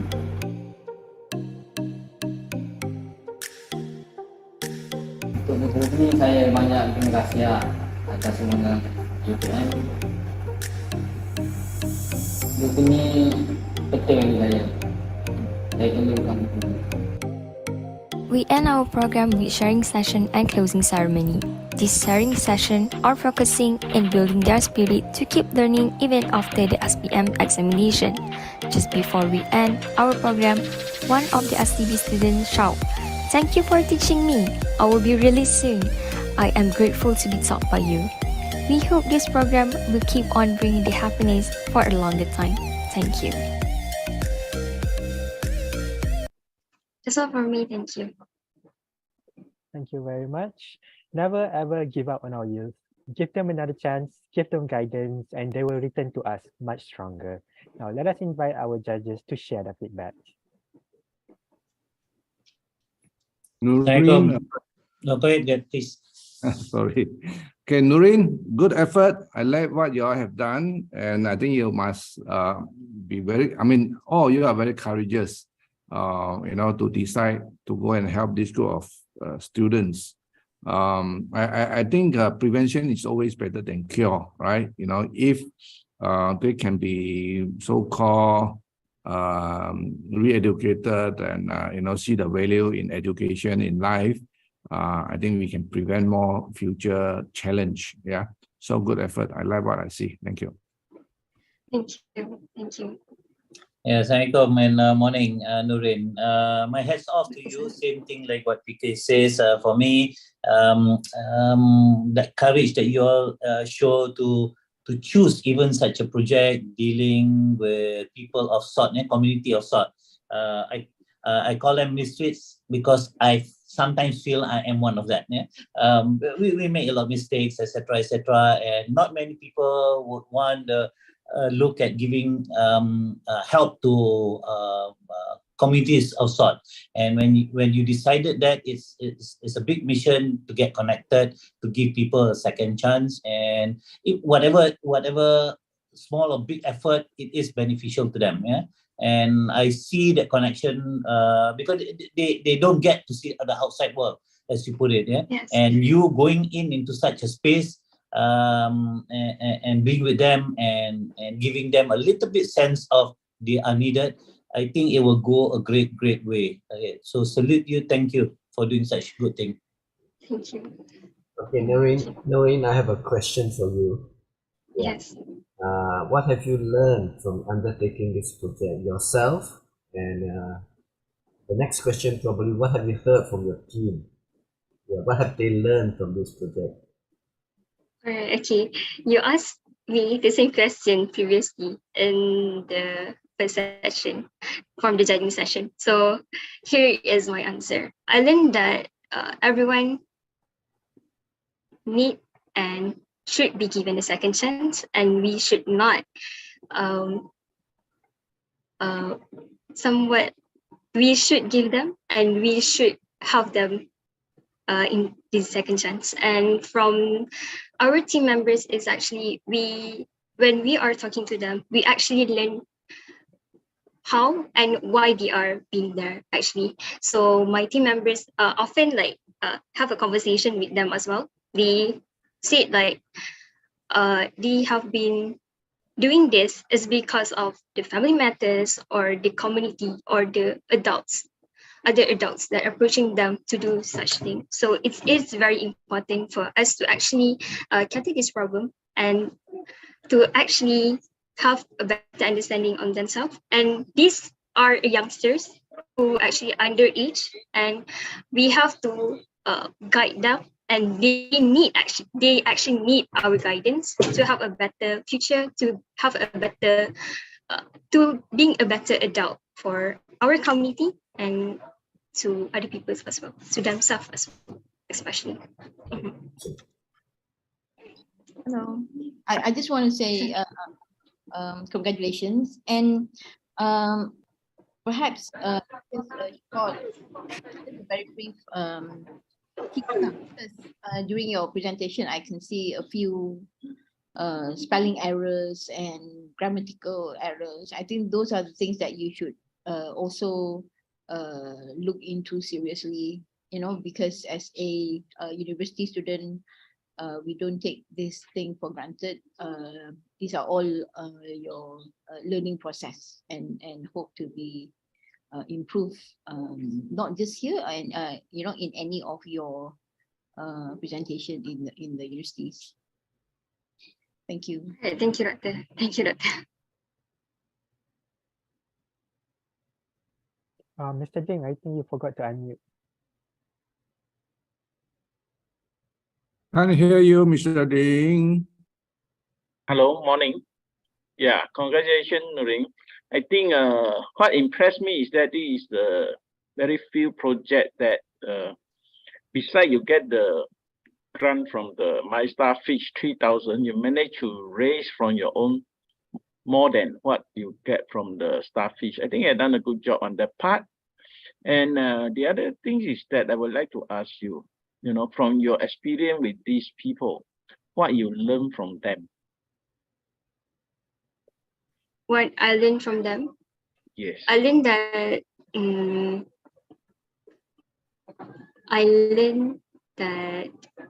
there's always a way to be a better person, and we always have choices in life. I mean, you compare to them, you look at their experience, don't you think that you are very fortunate? Yeah. Yes, actually, yeah, I feel like I'm very fortunate actually, and because of they always said like, oh, we have a family matters, we have a community that doesn't support them. So I actually, even after being in the universities, I am very grateful actually to have in this environment where I have a supportive members, a supportive family members, and also have a good community around me. And I hope that this can bring this environment also have to give to them. Yeah, thank you. And they should not also be treated differently. I think that one also very important. Thank you. All right, I believe those are the feedbacks from our judges. So congratulations, Nurin Hanisa binti Al-Hajar from Universiti Putra, Malaysia. And we appreciate you for bringing us Teach the Needs 3.0. Thank you.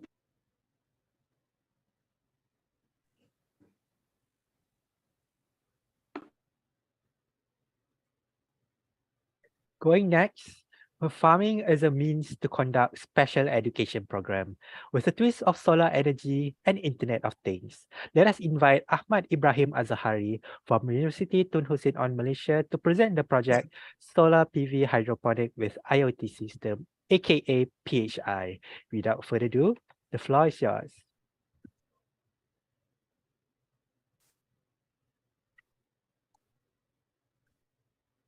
Okay, Assalamualaikum and good morning to everyone. Assalamualaikum and good morning to everyone. So my name is Ahmad Ibrahim and we are from Universiti Tun Hussein of Malaysia, and our project is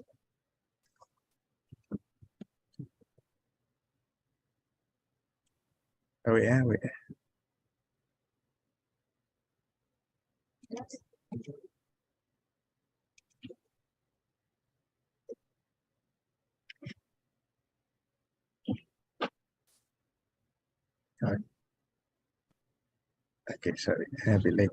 Yeah, Assalamualaikum and good morning to everyone. So my name is Ahmad Ibrahim bin Azhari and we are from Universiti Tun Hussein on Malaysia, and our project is PV Solar Hydroponic with IoT System. We're also a group of 2. So let me flashback a little about this hydroponic system. The hydroponic system actually is a technique of growing plants without soil, where plant roots continuously moist with nutrient-rich liquid.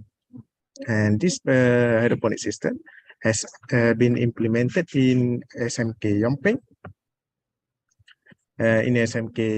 and focus on quality education. This project actually has benefited 50 PPKI students and 9 teachers. So what is PPKI student? PPKI student is actually a student who has disabilities. However, they are permitted to learn at school under special education program, also known as Pendidikan Khas Integrasi by Ministry of Education. So the reason why we initiate this project, actually, it is a request from teacher Cikgu Syam as a new tech approach to help PPKI students in their learning. As we all know, that most PPKI students have slower learning process than others, but that doesn't mean they are not capable. This is why this project has targeted them. We wanted to open opportunity to them. How? By giving them hands-on learning experience, as well for the teachers in terms of TOT. And this TOT is a training of trainer, where we introduce a learning syllabus to educate the PPKI student, which are hydroponic system and Internet of Things related to their syllabus study. Okay, moving next. For the expected outcome, firstly, we managed to develop the hydroponic system with the features like solar and also Internet of Things. The second one, and this project will meant to enhance the learning process and also teaching using this project. Okay, for this is our timeline for this project. We begin on July, and on the December, finish the project and settle the documentation needed. Yeah, moving to the next. I believe that every project has its challenges, and the challenges we face and while implement this project is language barrier. As we know, PPKI students can't grasp knowledge as we do, so it is important to approach them with creativity. We bring them to the system and location and conduct learning together, while theoretical learning. At the same time, we give hands-on experience. That way, they can understand better. So for the project outcome, finally, we success in implement this project within the timeline we decide. And second, we managed to implement the quality education to PPKI student. And at the end, be able to understand and handle the system themselves, as well as to the teachers with their TOT. In addition, these PPKI students are now handling 100% of the hydroponic system without our supervision. And it proved that if we gave them the right approach to educate them, they will just surprise us. And lastly, we also managed to achieve SDG 4 and SDG 12 as we planned on this project. So for feedback beneficiaries, there are several feedback from our teachers. Firstly, they are very thankful with our help and assist, and now they continue using the system for their learning. In addition, they also generate income by selling the harvest crop within the school area. And in terms of sustainability, this project continuously used for their learning. As we see, first they plant the salad, and this salad they 1 month to go and can be harvested, and after that they are continuing with planting tomatoes. So this project is not one-shot project, but it's a continuous project for this student learning. Okay, for the financial part, we managed to get sponsor of 2,645 and include crowdfunding, and this is the expense that we use leverage the money for. And as you can see here, although we exceed the budget by 4%, but it is considered as manageable cost because it's just only 2%. Okay, let's continue our process with our video.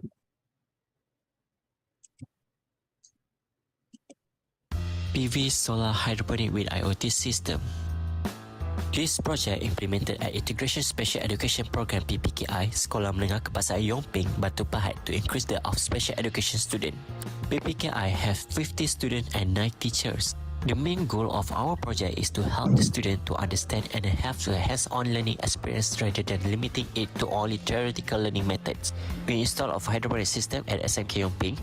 We use PVC pipe and container made without toxic materials such as BPA. Next, testing the IoT system and develop the module for PPKI approach. Before we start TOT to the student and teacher, we ensure sufficient fertilizer water solution using the application on the device. Teacher can understand well how to use the IoT system. First day TOT was conducted at SMK Yomping. Students learn how to plant seedling properly on the hydroponic system. This system will serve as a model of instruction for 50 students and 9 teachers. The system will be simply to manage, and growing production will be more efficient and long-lasting. This is because of the system IoT technology, which allows consumers to operate it more easily than traditional farming. This project has changed our life and has sent us important messages about social awareness. The hydroponic operation can continuously produce efficient agriculture product. This shows that the system has great potential to be used broadly in the industry and commercially. Besides being able to produce a continuous production of agriculture product, it can also ensure more sustainable consumption in society. That's all from us. Thank you for watching.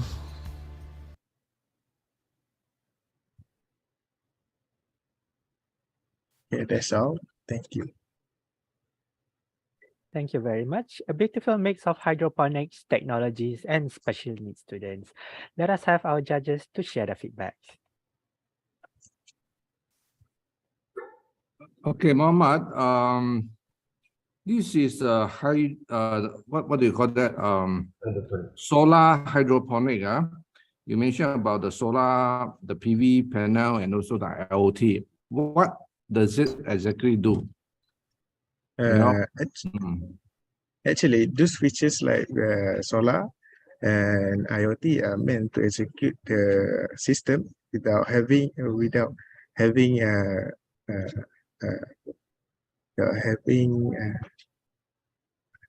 maintenance main energy for the maintenance. So it can operate 100% by just using a mobile phone. And by this, we we help teachers to cover the system more easily. No, I don't understand. Do you have solar panel? Yes, I did.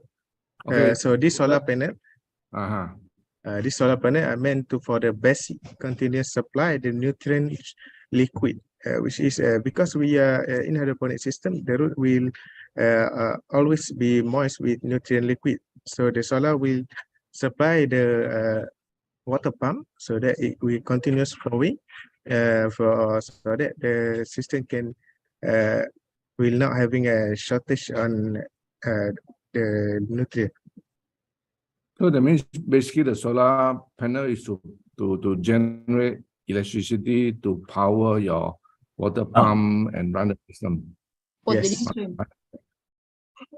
What about the IoT? How does So the for the IoT come in?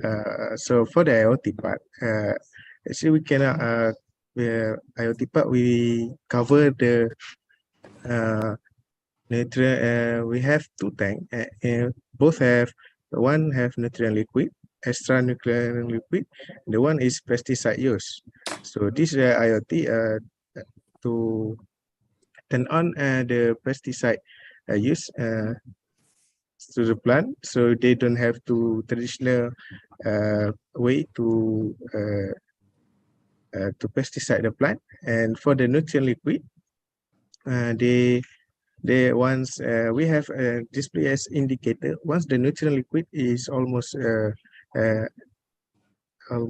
finished, the user can just operate it from phone to add on the nutrient liquid into the main tank. So by that, so by that they have three type of module. First is solar, and the second one is the hydroponic system, which is related to their sign plantation, and the third one is IoT, which is related to their reka bentuk citra RBT. Muhammad Ibrahim tadi. Yes. A question here, when you say using pesticide to the plant, is it liquid pesticide that goes into the water and absorbed by the plant? No, actually we just put a sprinkler on the top of the plant, and then when we turn on the pump, it just pour the plant with pesticide, organic pesticide on the surface of plant. Oh, okay. You just spray the pesticide over the plant? Yes. In liquid form? Yes. Okay. And it's organic, yeah? Yes, we use neem oil. Oh, neem oil, okay. Okay, so another question, sorry. This whole system, did you all just buy it off the rack, or did you have to buy parts and install it, and was it done together with the students and teachers? For the hydroponic system, we order it, and for the system like IoT and solar, we just because we are from electrical engineering, we just develop the system and synchronize with the hydroponic system. And for the student, they only learn about how to operate, how does it work, and something like that. Okay. Just my comment then. Good. I mean, anything to do with production of food is highly recommended. But involving the beneficiaries to pick up the things what you are doing and what you're learning together is always vital.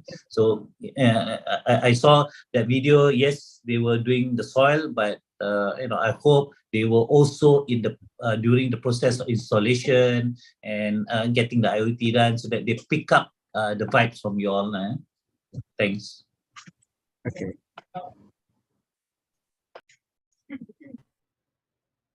Do we have any further feedbacks from our judges? All right. Okay. Thank you very much, Ahmad Ibrahim Azahari from Universiti Tun Hussein, Malaysia, and congratulations for bringing us Project PHI.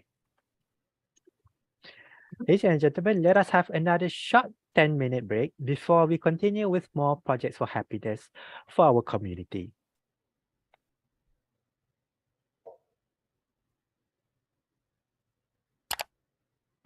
Welcome. We are a group of 15 students with various majors from UiTM, and our objective is to help the special needs community to enhance their quality of life by providing a therapeutic environment with landscaping design. The main issue will be lack of connection and socialization toward greenery, and we propose a therapeutic garden for the patients to enhance their needs from every aspect.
They can have more variety of activities, spend their time, and then connect with the nature, can calm them down when they have outbreak or emotional attack. All thanks to our committee and our team members' help and teamwork, we are able to achieve what we planned. You can see that it actually can bring impact to the community. Personally, I feel that this project has opened my eyes and mind to fully utilizing my field of expertise in helping the communities in need. And also, I think we have to practice our knowledge in class into our daily life. Thank you so much on behalf of all these, from my staff and my 42 patients. I will well maintain this place, okay?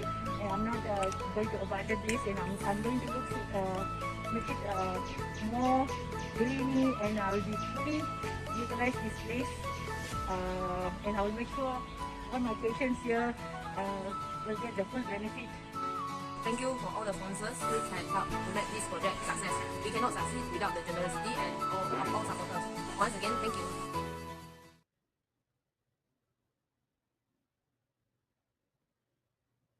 Have you ever thought about taking S.W.I.M without the teachers to teach you? Or taking S.W.I.M without any textbook or reference book? Have you ever been restricted from internet coverage? This is Sekolah Tunas Bakti Sungai Besi, and the S.W.I.M candidates here do take S.W.I.M without any textbook, limited teachers and internet coverage. Sekolah Tunas Bakti or STB is an approved school institution for education, training and detention of children established or designated under Section 65 Approved Schools of Children Act 2001. We often see these schools as juvenile schools. Hello everyone, I'm Nurin from Team Teach Unit 3.0, Universiti Putra, Malaysia, and here is what we do throughout this program to help the students. We start our program with teaching and learning session. We are using one-to-one coaching technique for students to have a better understanding on the subject we taught. We have covered English, mathematics, science and Pendidikan Islam subject throughout this 2 months program.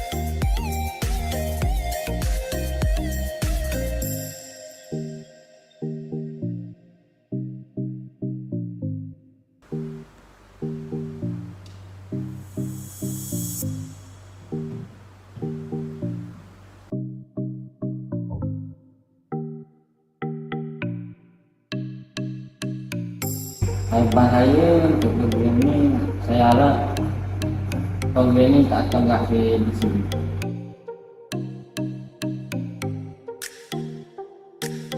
Untuk program ini saya banyak terima kasih atas semua UiTM.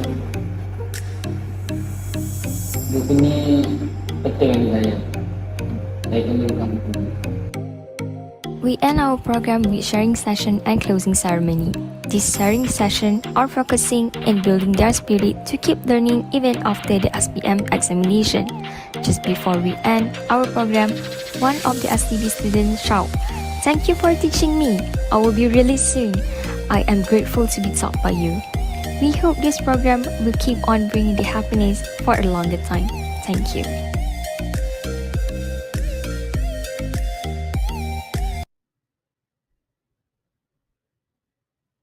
Solar PV hydroponic with IoT system. Site visit. We install a hydroponic system at SMK Yongping. We went to meet the student and teacher with the UiTM team.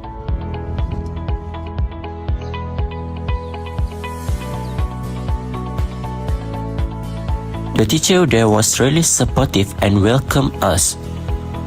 The teacher showed where the hydroponic system may be placed. Next task, design project and preparing paperwork. Discuss with the supervisor the paperwork for a money withdrawal from the UiTM bank account. This app to make simulation and hardware design using Proteus as SketchUp. Next task is installing hydroponic system. Using PVC pipe to make a hydroponic system.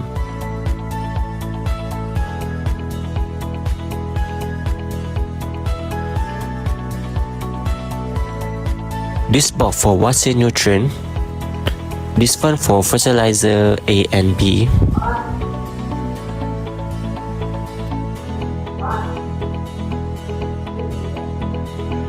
Next task, measurement check. Check hydroponic system pipe measurement to position the IoT box. Next task, hardware testing. Make a circuit installation for IoT box, insect control and also water nutrient control. The circuit was built in a cellophane box. The wire has been packed in a way that allows the user to use it safely. Water pump control has been successfully implemented. Next task is installing IoT box.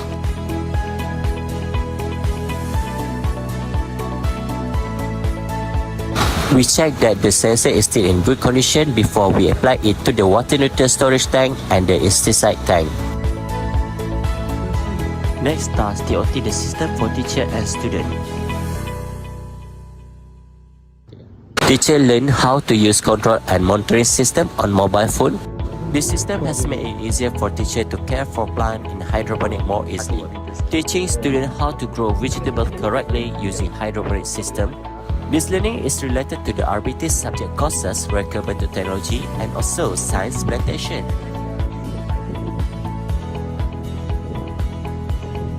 Last but not least, feedback from SMK Yongping. Teacher was updated on Facebook about how they feel about receiving a hydroponic system in their school. This system can generate finance for students with disability to plant vegetable while getting the produce to sell. That's all from us.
and gentlemen, welcome back to the presentation session of Projects for Happiness 2022, where undergraduates from universities across Malaysia will present their community projects, which have been supported by my Starfish Foundation. Here at Projects for Happiness, your action changes the world. Again, I am Amin, and your host, and we'll be tuning in to the next project. Can you imagine our elders dancing on the dance floor? Now that's a sight to behold. Using dancing as a form of exercise, let us invite Muhammad Tariq bin Muhammad Tahir from Universiti Malaya to present the project Together on Dancing Carpet. Tariq, the dance floor is yours.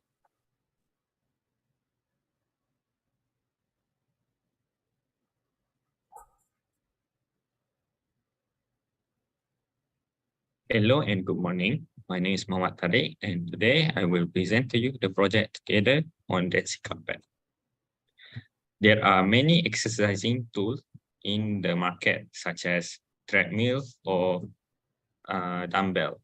However, this exercising tool is often targeted on the young adults and not suitable for elderly. Of course, they can use it. However, most of them find it too challenging and not using it. This ends up with them neglecting the healthy lifestyle. So what we want to do is we want to create an exercising tool that's specifically designed for the elderly. So the tool that we designed is the Dancing Carpet. What is Dancing Carpet? Dancing Carpet is a game-based training platform that we designed for elderly. The beneficiary for this project is 22 elderly from 2 community centers, which are from Pusat Aktiviti Warga Emas, Pawai Gombak, and Pawai Sungai Kantang. So the expected outcome for this project is that we want it to, for the elderly to enjoy using the dancing carpet, and they feel encouraged to do exercise often because of this dancing carpet. The process of the project is we start with designing and developing the dancing carpet, and next we conducting the activities using the dancing carpet in the community centers. The development of the dancing carpet, we want the dancing carpet is to be colorful for the elderly to find it appealing and want to try it on. Next, we want it to produce sound so that they feel encouraged to step on the dancing carpet more. And lastly, we want it to be portable and customizable.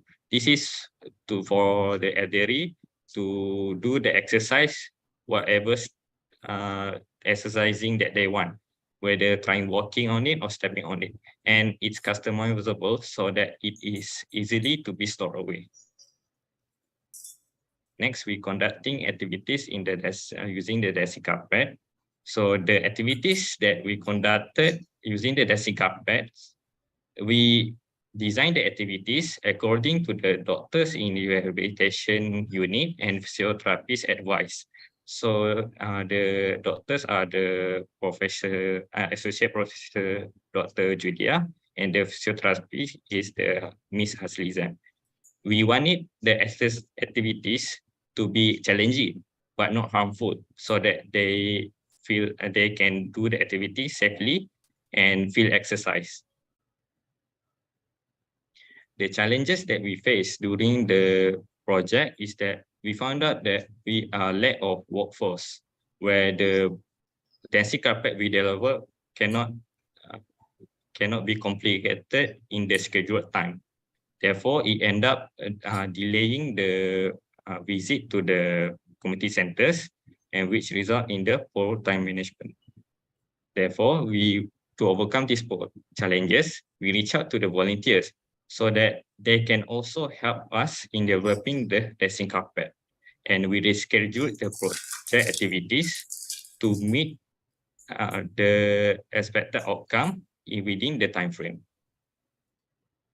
As the result, 22 elderly end up having fun exercising using the dancing carpet, and they feel motivated to lead a healthier lifestyle from now on. These are the the feedback from the beneficiaries, which they said that it was fun using the dancing carpet. They want to play with the dancing carpet again, and they said that they feel healthier when they are moving around in the dancing carpet. These are the materials that we use for the dancing carpet, which is we use the foam sheet, the puzzle mat, the sound squeakers, and the leather. And this is other videos for the dancing carpet. What is dancing carpet? Dancing carpet is a training platform that uses a game-based approach to encourage the athlete to join together in rehabilitation. Why dancing carpet? We use dancing carpet because the elderly are frequently unmotivated to participate in exercises. The carpet is to encourage the elderly to participate in exercises. It will benefit 22 elderly and 2 community centers. These are the executive team for this project. As part of the project is to design and develop the dancing carpet. Dancing carpet is designed to be fun for elderly.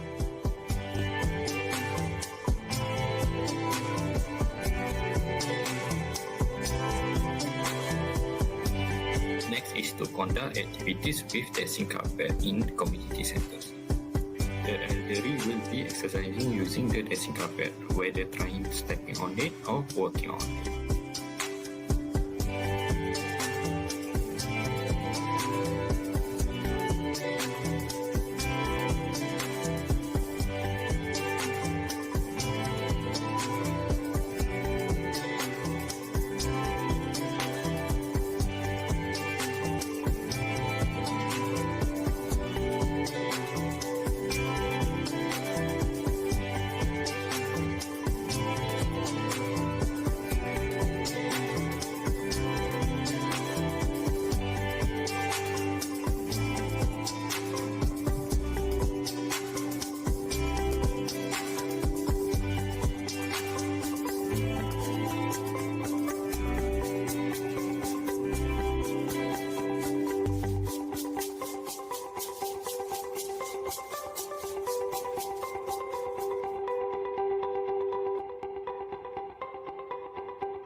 Rasa motivating tak? Nak buat exercise? Tak payah kita jauh kat sini, kita buat kita jalan. Jalan atas kapal tadi, nanti rasa macam mana? Seronok. Kita rasa exercise tadi senang tak? Senang nak buat? Senang. Ada rasa sakit ke sebab buat exercise? Tak ada sakit, tapi kita rasa badan kita itulah lama-lama ni boleh berpeluh lah rasa.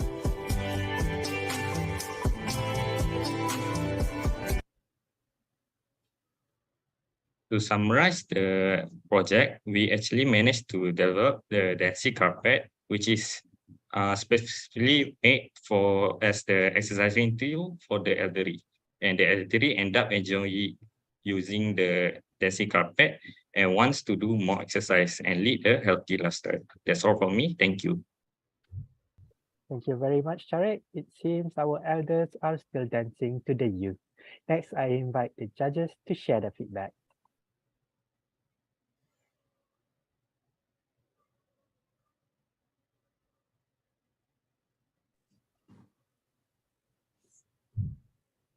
My question is simply looking for the point of uniqueness, compared to, let's say, walking on an ordinary, sponge sheets that is available. So how different are you? In business, we like to call it your value proposition. What is it that you offer the value? About this, what's special about this dancing carpet is that it provides sound when you step on it rather than the normal floor. So this sound is providing the scientific term called biofeedback. To put on the lay term form, is actually providing the response if they use when they do exercise. So when they using this exercise, is provide response back to the elderly to say that they have stepped on something. And this will improve their sensory in the leg, because as they become older, the sensory in the leg become less sensitive, and it is the reason why the elderly is often fell or trip when they walk. So this sound is to improve back the sensory in the leg, so that they can improve their sense of balancing. Sorry, Tarik. just now? Sorry. Sorry. Just a question. Technically, how does one produce the sound? Is it electronically or is it through air? It's actually, there is a squeaker in the cushion. So yes, when we step on it, it will provide sound. Was there sound just now? Because I couldn't hear any sound. The video, we didn't put in the sound because the environment in the when taking the video is quite noisy, so we didn't. But it actually will provide sound when we step on the cushion. Okay, so when you say the environment is quite noisy that you could not hear the sound, so no, you can hear the sound, but the video, during we taking the video, there's kids around. other distraction. Okay. Yeah, yes, the distraction. But so the people who step on it, they can hear very well the sound. They yes. they can hear very clearly. Yes. I'm making assumption this is like the kids punya kasut tu, where you use the shoe and then as you walk you cheek. Is that correct? Yes. Yes. Okay. I mean, I like the idea of the scientific reason why you need to do that, and you call it dancing. But just it just crossed my mind. What stops you from buying them shoes that have the squeaky sound, for adults? Does it help? I mean, sorry, my mind thinks that way. Would it help if some elderly use the shoe and they walk and it squeaks and it help them to rather than the carpet? Yes. Rather than the carpet. Okay. If we were design shoes, that means that we have to provide different size of shoes for each elderly. Okay. But this Desi carpet, everyone can use it, so it's much efficient that way. Okay, understand. And I guess again, my mind thinks further. What's next? Could you implement this with different, what do you call it? Tones of music, as in what the key, like A, do re mi fa sol la ti do kind of thing. Music therapy. Yeah, so that it becomes a music therapy. Could it be? Next step is we are trying. Right now, we are trying to incorporate electronic components in the dancing carpet, where it will provide scores. If they step on the right cushion, it will give them scores, so that it will like give them a sense of fulfillment when they're doing the exercise. I'm thinking not just for elderly now. It's for toddler learning to walk. You will enjoy. Yeah. Toddler. Yeah. But the question is Mama, is it original, the idea, or you actually read it somewhere, or there are research in this area? This is the original idea, where I discussed with my supervisor and the doctors in the rehabilitation and physiotherapists about how we can design the dancing carpet to be for the elderly to enjoy and exercise at the same time. Like I say, you could go to the toddler, they also enjoy, I'm sure. But it's quite random. I mean, the design of the carpet is not like showing how they should walk, right? No. The side features that we designed it to be colorful is to also increase their cognitive thinking, because when we become older, we become much less in the cognitive terms. So we design it to be colorful, and we say like what color, and they will try to find the color and try step only, and maybe saying the shape. So they will try stepping on the shape. So it will increase their cognitive. Oh, that means like there will be a guide. Yes. A guide when they are walking. Yes. On the 3x3 configuration, where we arrange the glassy carpet in 3x3.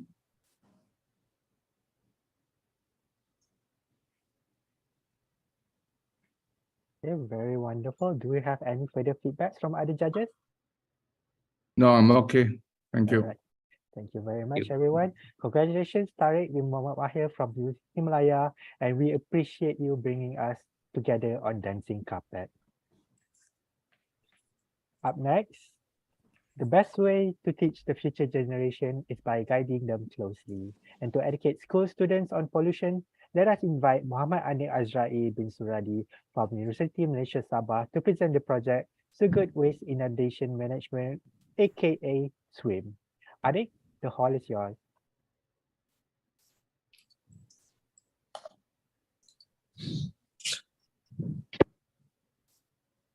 Thank you, Mr. Amin. Assalamualaikum and greetings to all our honorable judges and our fellow viewers.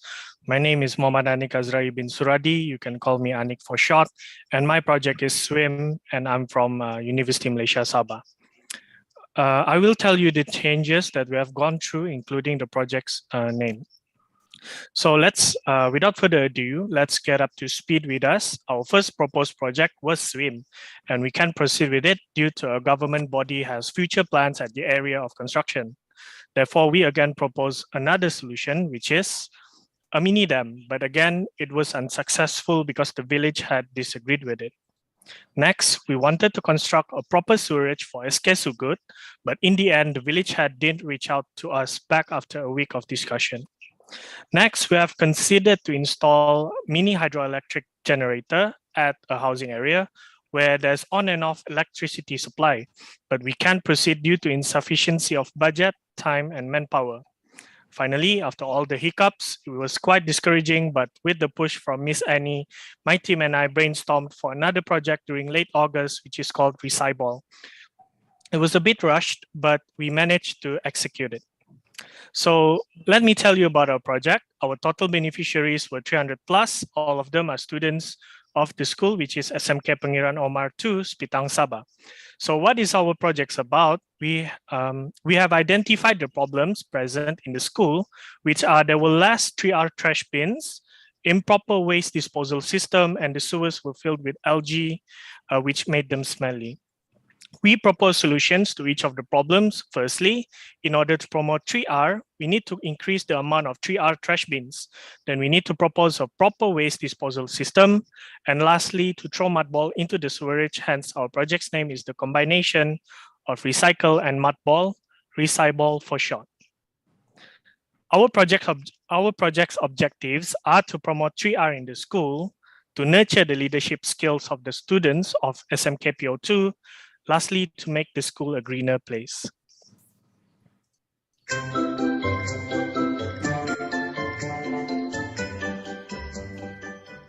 The ingredients of the mud ball is simple and easily obtained. Our group members had been working on the mud balls for 2 weeks prior to the SMK Pengiran Omar 2 workshop. We visited SMK Pengiran Omar 2 on 26 September to introduce the students to Recycle. We kick off the program with a brief introduction delivered by Mr. Anik Azrai, the director. After the quick overview, we hand out a questionnaire for the students to fill out so that we can evaluate their degree of understanding of the presentation. Shortly after that, we instructed the students to throw the recycle in a specified place that had a lot of algae.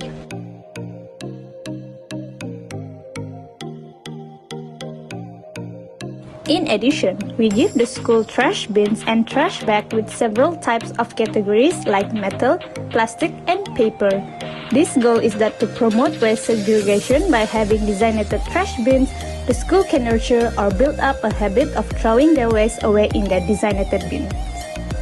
To help students keep track of the trash that has accumulated in their bins and get it out to be collected, we instructed them in the usage of Google Forms.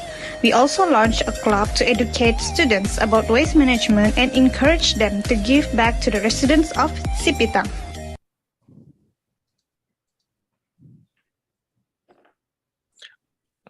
So why did we initiate this project? We initiated this project because as we were brainstorming for projects before, my team members, juniors, complained that their sewers were smelly. Then we want to bring positive change to Sipitang as it is a beautiful district.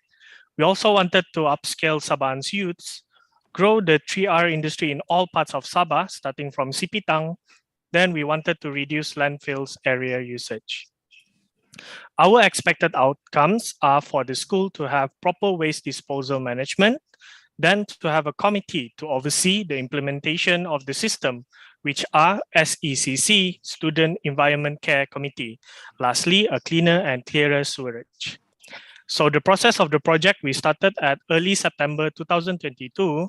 We planned for the waste disposal system, which we needed to find the third parties that would collect the waste. Then we discussed regarding the tasks for the SECC, then plan the budget needed for the project. Next is the execution, which took place at 26th of September 2022. We presented our 3R motives, then we placed the trash bins around the school, then we brought the students to throw the mud balls.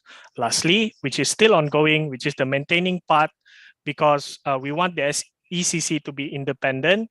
We needed to guide them by having Google meetings when they are free and available, and also we will check the waste tracker form. The following is the how we promote 3R, which is we use posters where they can scan the QR code and be brought onto our Google form where they can start filling it and contacting the designated third parties depending on what waste they wanted to dispose of. Next, the challenges that we faced during the project were firstly the spray painting part. It was quite difficult to get it right because it was our first time spray painting. Then it was also our first time handling young students. In the communication part, based on my team member who was an alumni of the school, I assumed that they are quite fluent in English, and that was why my presentation slides were in English. When we got there, the teacher looked at our slides and told us to be bilingual in presenting because most of the students were not fluent in speaking and understanding English. Lastly, the technical challenges where PS system would produce echo or no sound was being picked up by the mic. So regarding the spray painting, we imitated pros from YouTube. Then for young students handling, we relied on the school's prefects to help.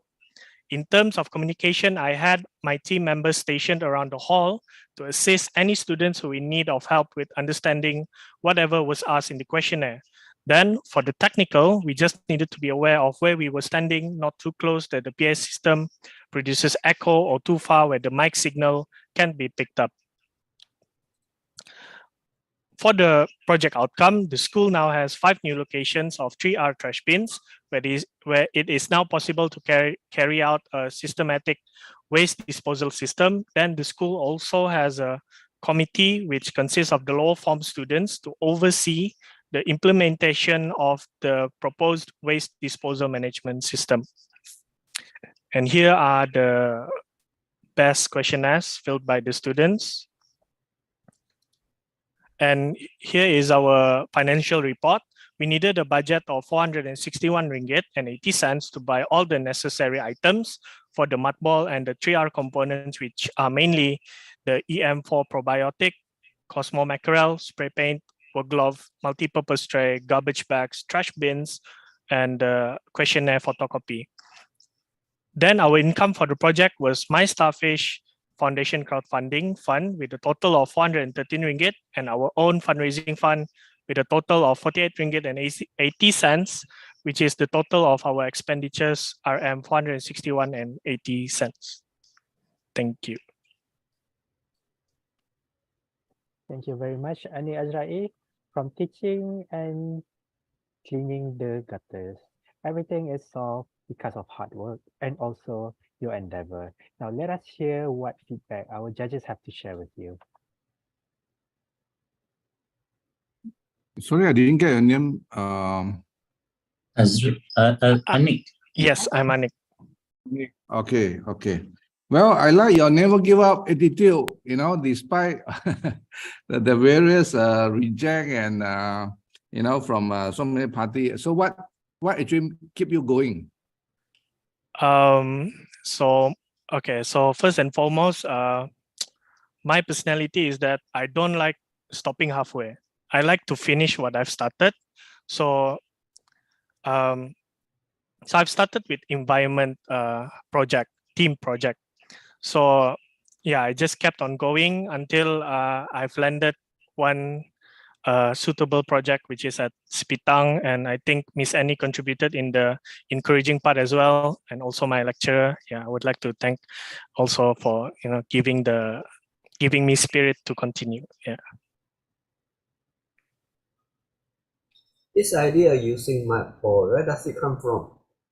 Oh, so the mud ball part, okay, it is widely used in the rural schools, and one of my team members who, when he was in secondary school, they used to do mud balls for their sewerage, and it turns out that there's a research paper that actually tells us it is efficient to use mud balls to actually cure rivers or ditches in terms of algae growth and other unwanted.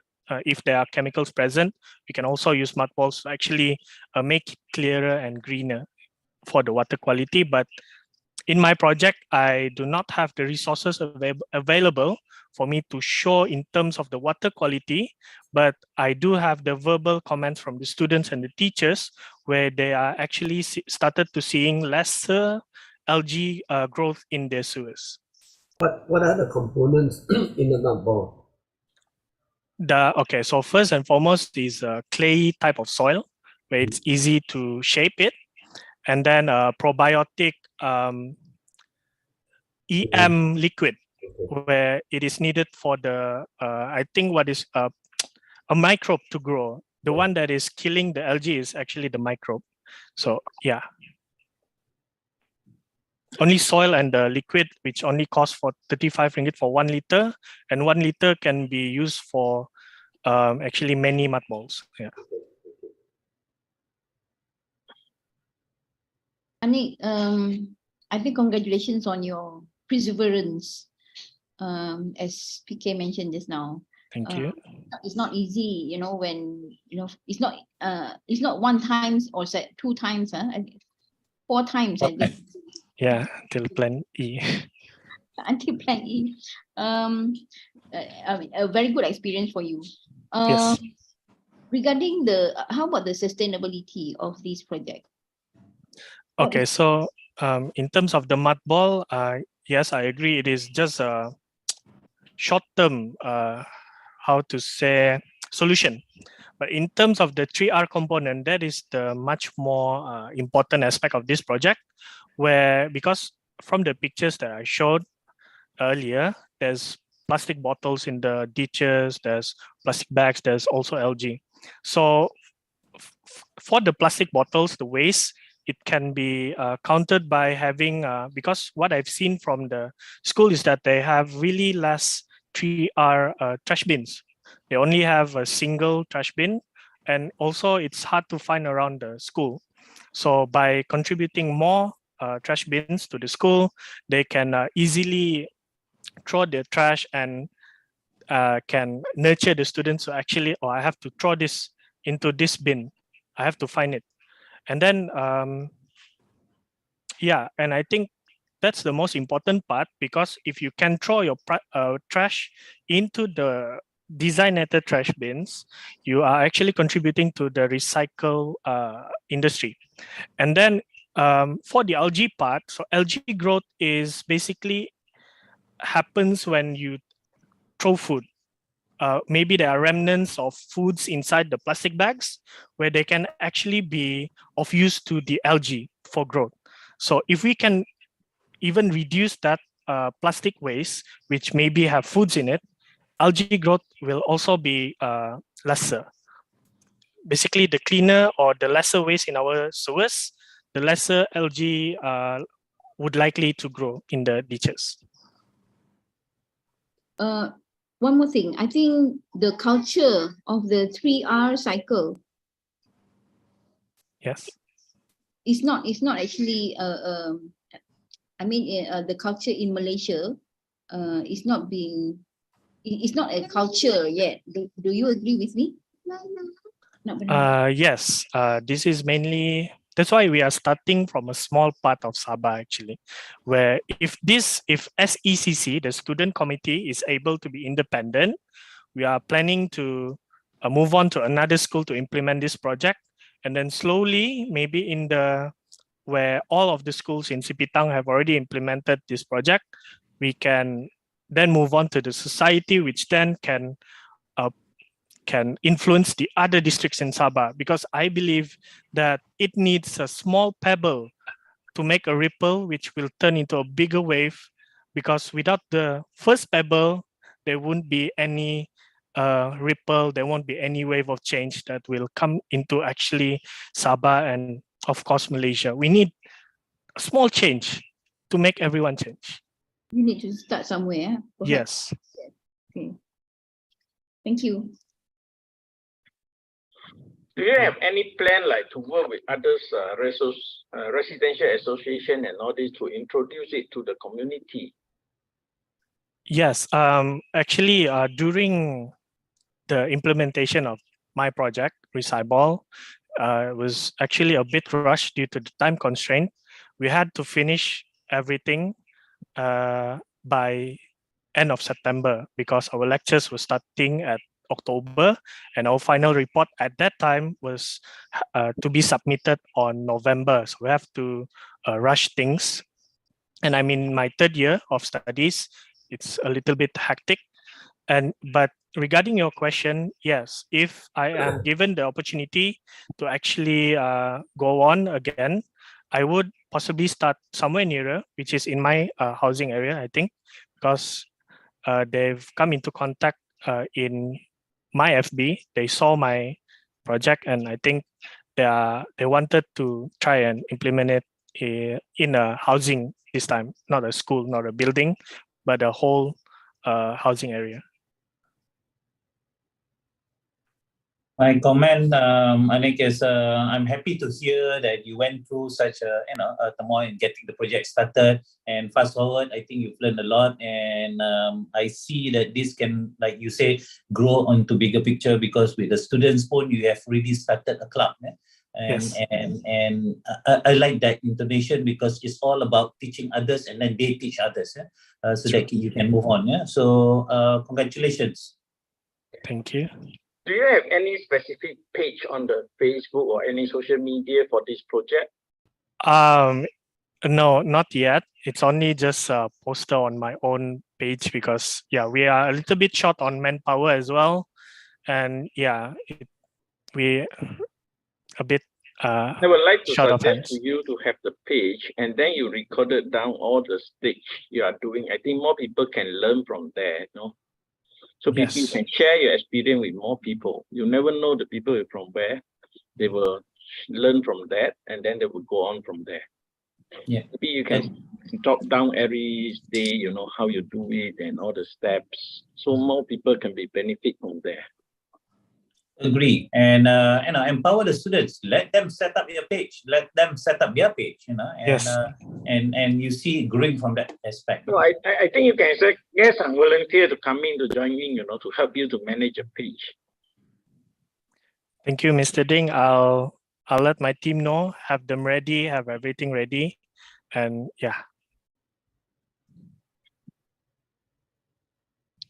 Right, thank you very much, judges. I think those are valuable inputs and feedbacks. And also, I would like to congratulate Muhammad Ani Azra'i bin Suradi from Universiti Malaysia Sabah, and thank you very much for bringing us this Recycle. Thank you.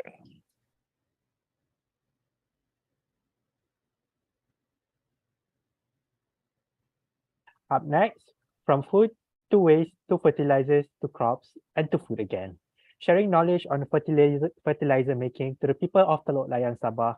For the final project of today, let us invite Universiti from Universiti Malaysia Sabah to present Advocacy in Decomposed Fertilizer, or also known as ADA. Without further ado, Genevieve, the field is yours.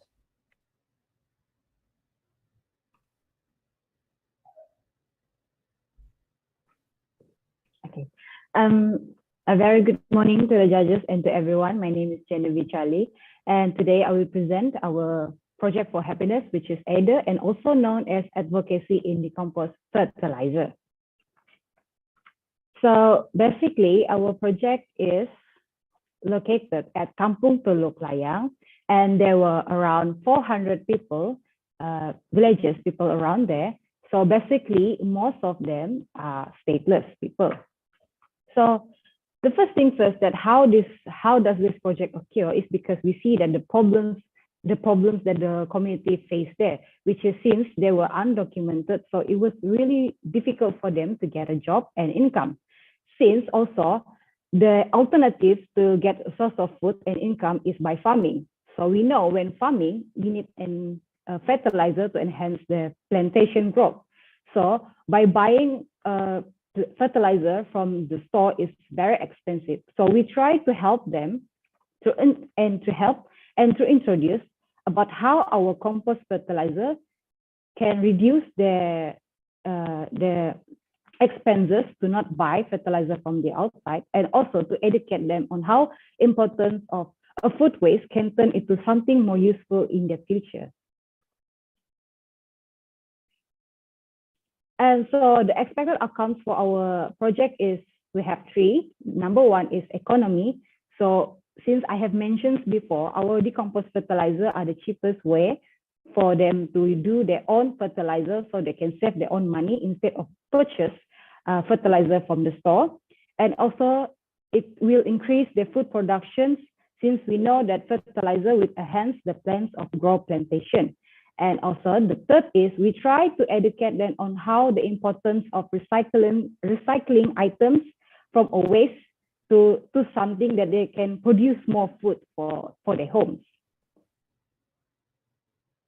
So this is our project education process, where first we do the materials and the composting bins delivery, and we get help a lot from the villages, and they also try to help us to carry all the materials to go there, and we are really appreciate them where they also join together with us.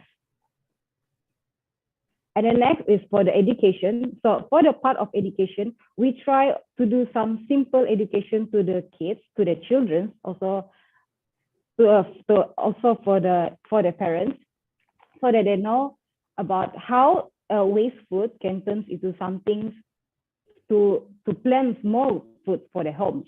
So we do some short quizzes, some short introductions, some short drawings, and a lot of the children also enjoy for our activities. So this is how the process of our fertilizer, where we also part of the activity educate the kids, where we ask them to gather all the waste material that they see, which is some of it is the dry leaf, the green leaf, the soil. And then after we gathered all the things of the materials, we added all the materials in the compost bin, and we ate the wood vinegar. And then after that, we also asked them to collect all of the food left over, so also to add it to the bin. And then lastly, we added the bokashi. So usually our compost material can be used around 20 until 35 days. So there was also some challenges and ways of how we overcome the challenges during our project. So the first is the gate. So since our project is near to Universiti Malaysia Sabah, but the gate was locked, so it was not open every day. So sometimes we have to jump and then to go there. So the best way for us to go there without jumping and climb is we need to ask permission from the authority. And then second, since our location also located at Kampung Teluk Layang, which is near the beach, so it was sometimes the difficulty that we face is the high tides at the beach. So basically, we need to plan our journey and also to check the water level to make sure that we go to there is by not getting wet by the beach. And then lastly, also, it was really difficult for us to bring all, especially for the compost bin, because it was really big and heavy to carry. And plus the ways to go there also, we need to pass the beach. So it was really hard, but luckily we get help from all the villages. So what I can say based on our project, this project for happiness, I will say that we cannot make this project without the community help. Mostly our project is we get help from them, and the good things, they also try to help us and try to do more from us. So our project outcomes, what I can say is based on our project objective, where they were able to use the decomposed fertilizer to their farming, and then we are also able to educate the community about how important on recycling things in their life, because we know that nowadays not everyone can implement in their life that sometimes we just eat something and then we just throw, and then not everyone can do that. So basically they were slowly trying to adapt in their life about how to collect all the waste and then to turn more, producing more their food. So this is our feedback from beneficiary, which is our key partner, Bonyo Comrade, and our activist teacher. So basically they're giving us a good response, and also they help us a lot in communicating with the villages. And also they help us in terms of prepare the facility for us. And what I was impressed also, they was also helping us in promoting our, it's just not promoting, it's just they're helping us to introduce our project to everyone also. So this is our financial report. So basically we get a sponsorship from my Starfish Foundation is 1,500, and we got our crowdfunding is 511 ringgit and 30 cents. So basically the total funding that we get for our project is 2,011 ringgit and 30 cents. But we all managed to use around 80% from the funding, which is we use only 1,536 ringgit and 98 cents. So this is our short video about our project.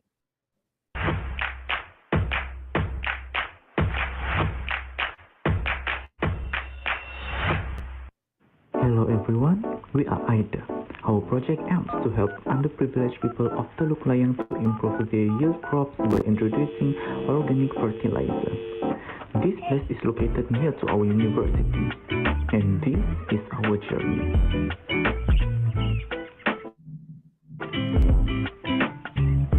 We arrived at Teluk Layang where we will do our project. This is how the village looks like. And these are the materials that we will use for our project. Before we start, the activists are introducing us to the kids. And then after that, we teach the kids about organic and chemical compost. The community helped us with cutting the barrel drums and digging holes for the drums. After that, the collecting of organic materials to be used for the fertilizer. While resting, the composting method was introduced to the kids. Then, we continue with the composting.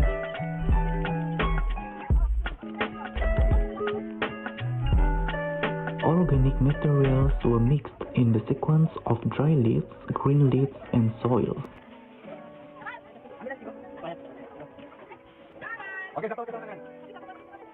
Then, the organic materials were mixed. After that, the organic materials were poured into the barrel drum and well mixed again. Wood vinegar were then added.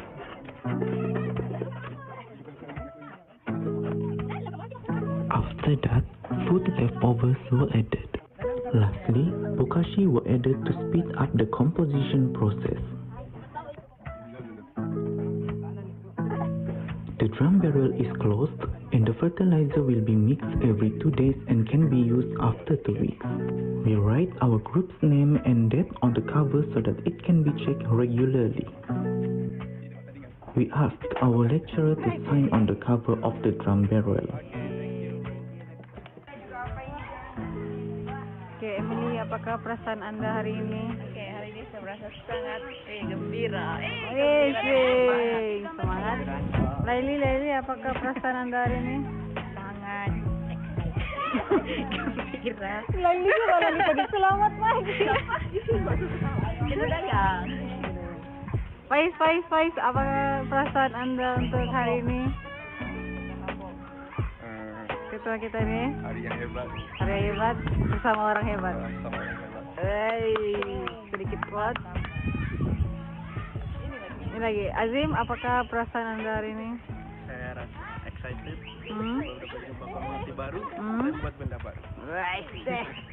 Oke, ini kita punya Cikgu Belen. Apakah perasaan Anda hari ini? Apa perasaan kita pada hari ini? Kita gembira. Agak korpos kita. Oke, Afif, apakah perasaan Anda hari ini? Biasa-biasa saja.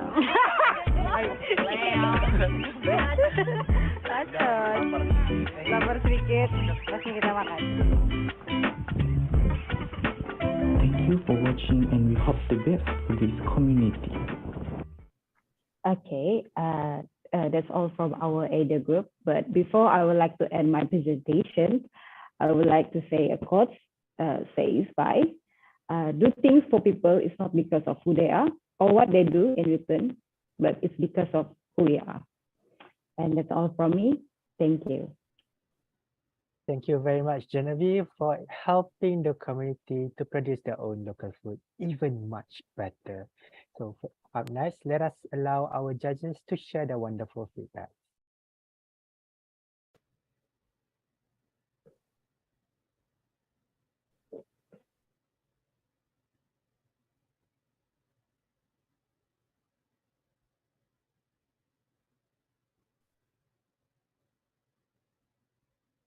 Hi, Genevieve, Raza. Good to see you again. Well done. Well done on 2 counts, I guess. One is for taking that decision to help the undocumented communities. That's one. 2 is, of course, when you chose a project to do decomposting or composting in that manner, you know that's a good way to educate them and also yourself about sustainability and whatnot. So congratulations. To me, a good job done. But to move forward, there might be more things that you can look for. For example, these are learning curves, I guess. I noticed 30%, 600 ringgit is spent on the drums. Those drums looks new. So a question that I would ask myself if I were to do a project, how could I secure more drums, or what are the other opportunities to look at without having to spend 30% of the project cost? Recycle drums, etc., etc.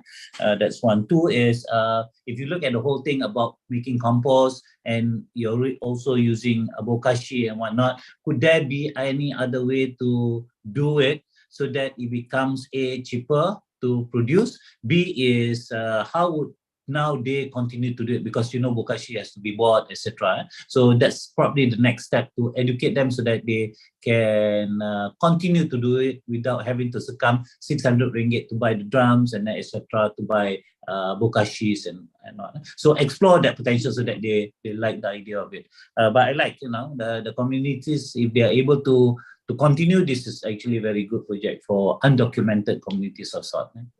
Well done. Thank you, Mr. Razak. Yes, picking up from where Razak is, and I know where Razak is, yeah, the creativity in doing something is important. There are many ways to go about getting the results. Yeah, for example, as mentioned, the cost of the drum is a big issue, and again, sustainability. Later on, the drum becomes rusty, and you dispose of it.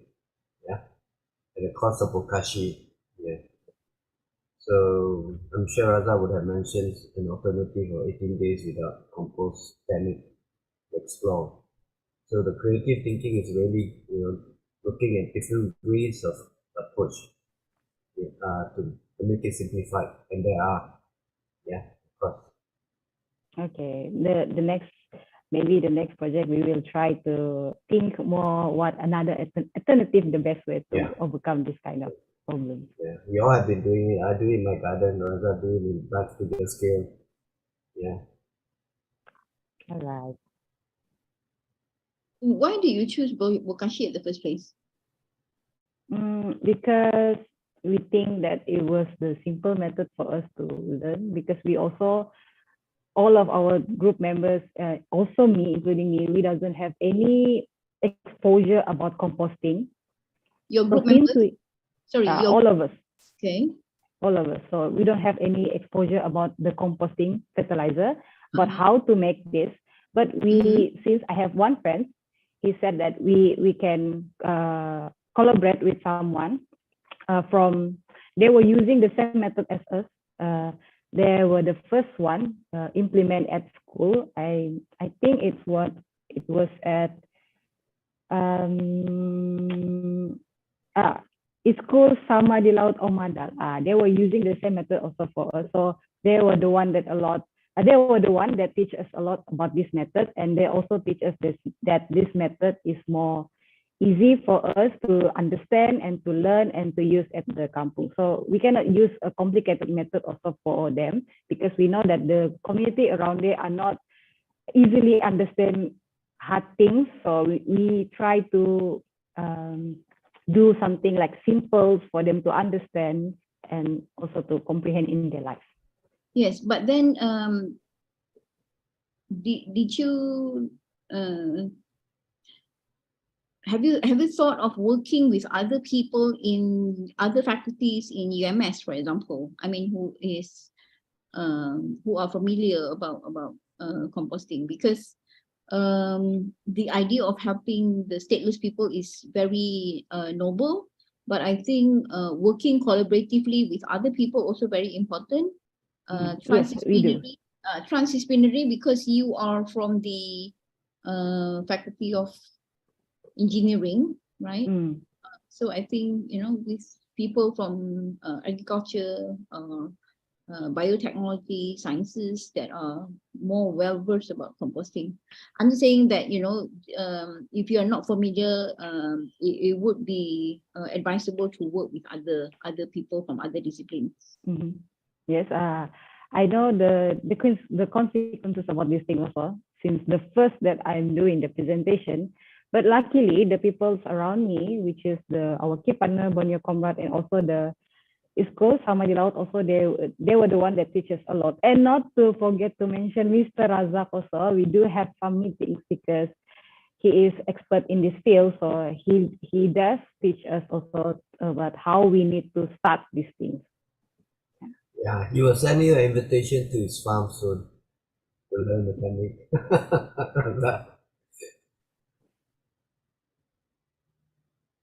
Okay, Genevieve, how much this fertilizer that you produce from a project? 3 compost bins, around maybe, we're not sure. We just do three bins. The 3 bins. Big bins, yeah. That is sufficient for, what type of applications? Which is, or if you put it in the dollar and cents, how much would it cost if you to buy the similar quantity of fertilizer? Maybe around like 300 or 400 something.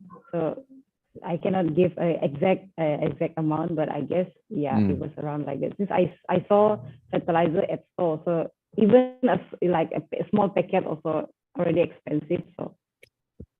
So they'll be saving as compared with the chemical fertilizer that. Okay, thanks. Okay, any further question from or comment by the judges? Right. Okay. Thank you very much, judges, for the very interesting feedback. So with the last project for today, we have finished the first final presentation session for Projects for Happiness 2022. So please allow our panel of judges to discuss and evaluate which projects are the best highlight of today. For the meantime, I would like to invite our participants to open up the camera and have a brief sharing together with me.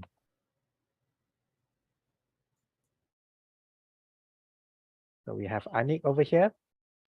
We have Nurin Hanisa again. And we have Tariq. And where is everyone? It's okay, let us start with who is here first. Since Genevieve just finished just now, I have a lot of questions I would love to ask you. And you better be prepared.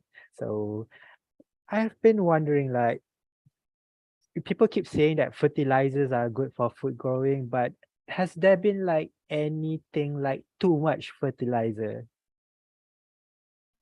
I think it depends on types of fertilizer also. If we're using a chemical fertilizer, yes, it does not good for the food production. Yeah, since it was chemical. But our is compost fertilizer, which is it was safe for the food, since it was a waste from food also. So we're producing the food again. So I think it was safe. Very, very wonderful. So there is such a thing as too much fertilizer. All right, so I'm gonna go a little bit to the back. Also about farming, do we have PHI? Are you there over there with us? Hello, I'm here. Hello again. So I'm sure you'll be watching Jedovic's project. Do you think that it is possible to combine composting and hydroponics, or I don't know, using IoT?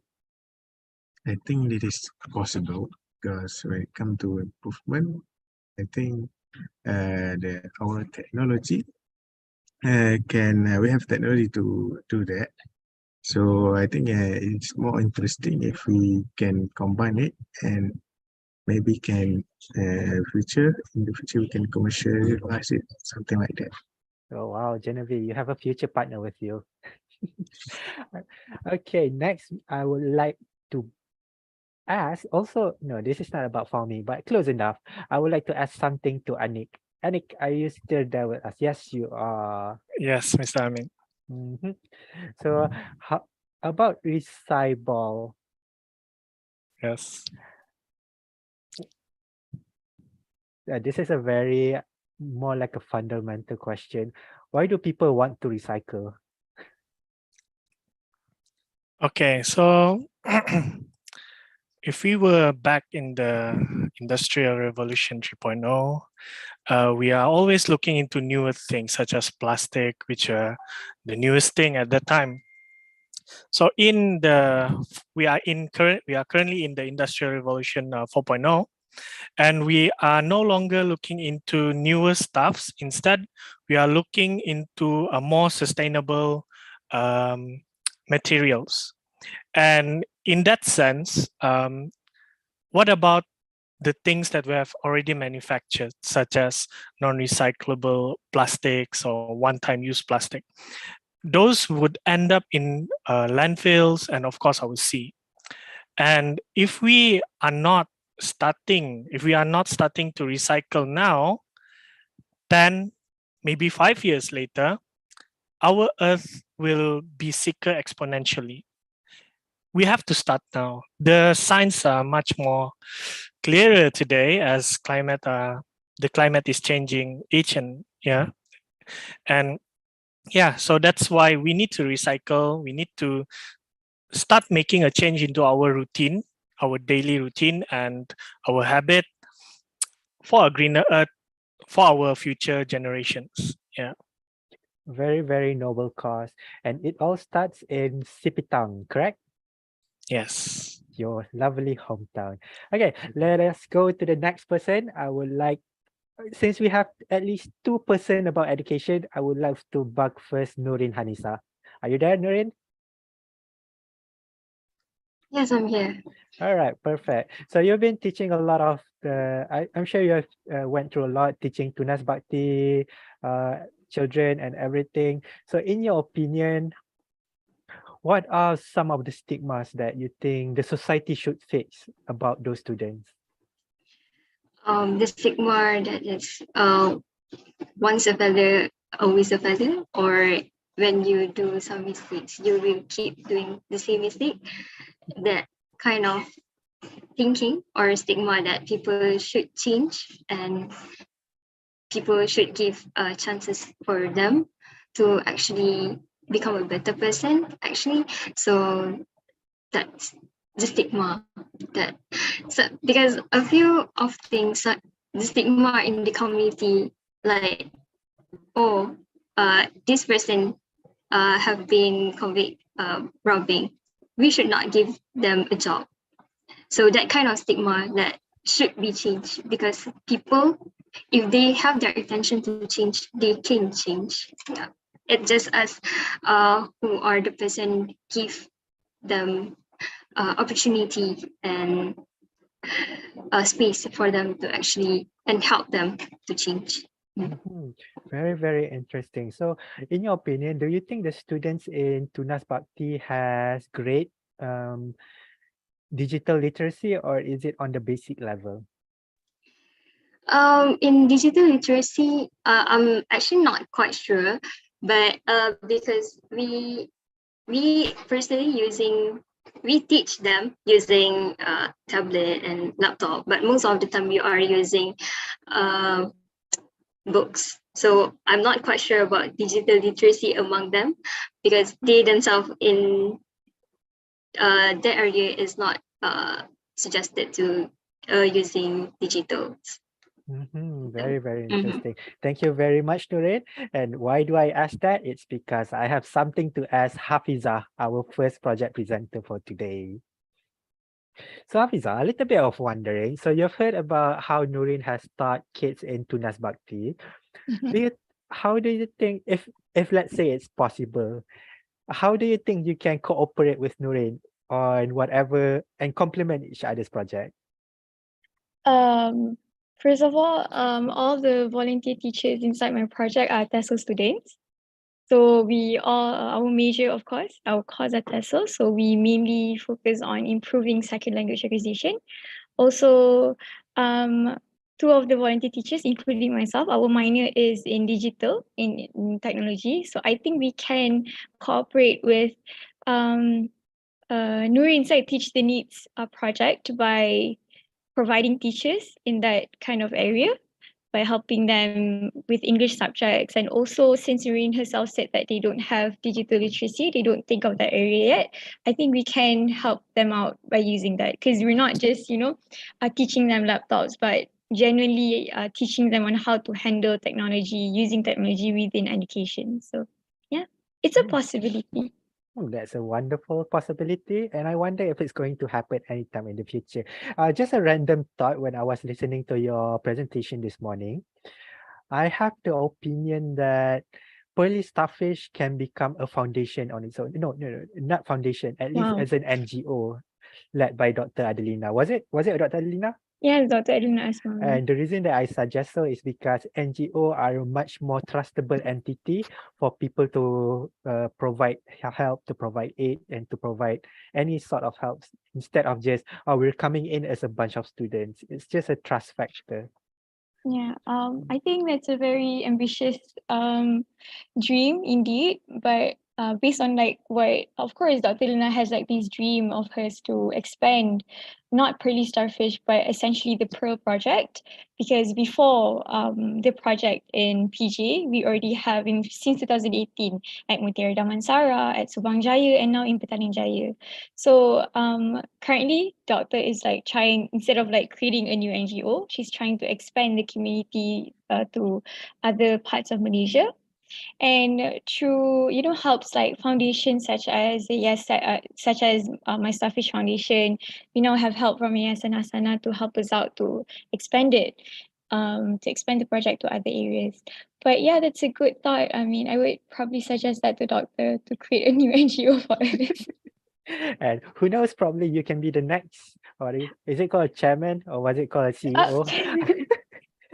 Currently, I'm satisfied with head of volunteer. Very, very wonderful idea. So I think I remember you mentioned something you won. You got solicited by Yayasan Hasana. Is there anything you can share with us? Oh, actually recently, yesterday, Oh, because we wow. have our class every Saturday, and they came to since we had quite exposure at the media outlets, some of the people from Yayasan, not only Yayasan Asana, Alhamdulillah from Yayasan Aman as well, reached out to us to kind of like to find more on the project, because we focus on not helping only just children, but underprivileged students who are very low in proficiency and low in confidence. So they were very interested in the idea, and they came and kind of like asked on like what do we need? Do we need support in terms of other things? And fortunately, because of my Starfish Foundation, we have more credibility to our project. The fact that we got the projector, the speaker, the 10 used laptops, but currently we trying to like locate to other areas, not just in PJ. So yeah. I see. So it's been like from a building block to another building block, and currently Yeah. people are starting to notice you. Mm-mm. And that is a very great progress indeed. Okay, thank you very much, Hafiza. Now, next, since Celine is the last in here, I have something to ask her. You're smiling. Right. So let's say, Celine, you have already heard about Tariq's Together to Dancing Carpet. How do you think that the community that you have helped, those with special needs, would they benefit from the dancing carpet which Tariq had proposed? Personally, I think yes, because they actually need, like based on our understanding, they actually need more social interaction and also engagement with other people, not only from their own community, and it will help a lot, especially in terms of their social well-being. So yeah, it is yeah, I do agree with you that there is a potential there. Yeah. I see, super. So I guess we'll be seeing a lot of combination of projects between teams, and probably in the future, if you guys ever had a bigger dream of going into an NGO, helping the community on a very bigger scale. All right, ladies and gentlemen, our judges are back. I'm sure everyone, especially me who's been emceeing for today, is excited to know which project has become our judges' favorite. So without further ado, I would like to invite our judges to announce their decision. Judges, please. Well, thank you very much, Alamin, for the emceeing, and a good job of maintaining today's protocol and whatnot. And a big thank you to everyone who presented. It's not so easy for us to just select one and whatnot, because there are a lot of projects that are good. Yeah. However, let's just start with a little bit of a comment so that we can all grow together. As a whole, we feel happy and good that you have done this project for the communities indeed, but there are a few things that we would like you to explore further in terms of your next step. Like Alamin cakap tadi, could this be your stepping stone to make to create NGOs or social enterprise that you want to embark on, yeah, because that's what's needed as a whole, and that's the mission of our project for happiness anyway, yeah. One of which is the need to look deeper, as in you got to research a little bit. For example, if I'm a designer and if I want to do something about solar, which I'm not good at, I'm not good at engineering, so I got to research further, work with others who are good in order to find out more. So I think that's needed in terms of understanding what it entails to with that sense of how Dr. Wan put it, the curiosity in it. You got to be curious about things. How does things work? Why does it work? What will it benefit to these beneficiaries? Yeah? And dwell with their, as in the beneficiaries' requirements. Yeah? Go deeper to find out more. Yeah? Because different communities, different ways of life, lifestyle will require different approaches. Yeah? We are also intrigued with the things that you have done in order to get the attention, but we see, maybe we sense a little bit of a lack of boldness what we're looking for is that bold, aha, you've done it and you get it right and you experience it and the beneficiaries experience it, and this is a bold step towards the next goal. So a little bit lacking, but nevertheless, to me is there. But what would you do in order to create a bigger wow for them and for you, which is important as a leader. So those things are something that you can ponder and discuss with your team for the next step. We like a few of the projects presented, and we like to create a mention first. One of them is, of course, teach for the needs. We see that you brave yourself to try and work with a community that you're probably not sure and uncomfortable with, but you went ahead with it. So that one needs a special mention. And I think, it can be a lesson learned for everyone that we should look at any community that we can help, and support. Also, personally, I would like to take, obviously, coming from a farmer who's practicing it, anything to do with sustainable practice, giving back to Mother Nature, whether it's composting, whether it's solar energy, alternative energy is recommended. That's I want to mention. But the selection that we have chosen between all our judges is one that I guess encompasses a combination of things. It's creative. It's paying attention to the needs of the beneficiaries themselves and working out the components of it and trashing the way to get ahead and getting it done. And there's a lot of possibilities to grow with it. And that team is, of course, Theraplay. We've chosen Theraplay as today's winner. Congratulations. I think they deserve a round of applause. And for those who are not selected, don't worry, because this is a journey that you take and you learn. That's how one can get good at it. We always say you fall flat, you pick it up, and you fall flat again, like one of the team that presented, and eventually you get to somewhere. So we learn from people like them, and of course Theraplay. So congratulations. That's our choice for this set of 9 presentations. Congratulations again. Thank you. Over to you, Alamin. Thank you, Mr. Razak, for the wonderful announcement. So here we would like to give a chance to Theraplay 2.0, Celine, to share a few words with us, if you please. First of all, thank you to MSF.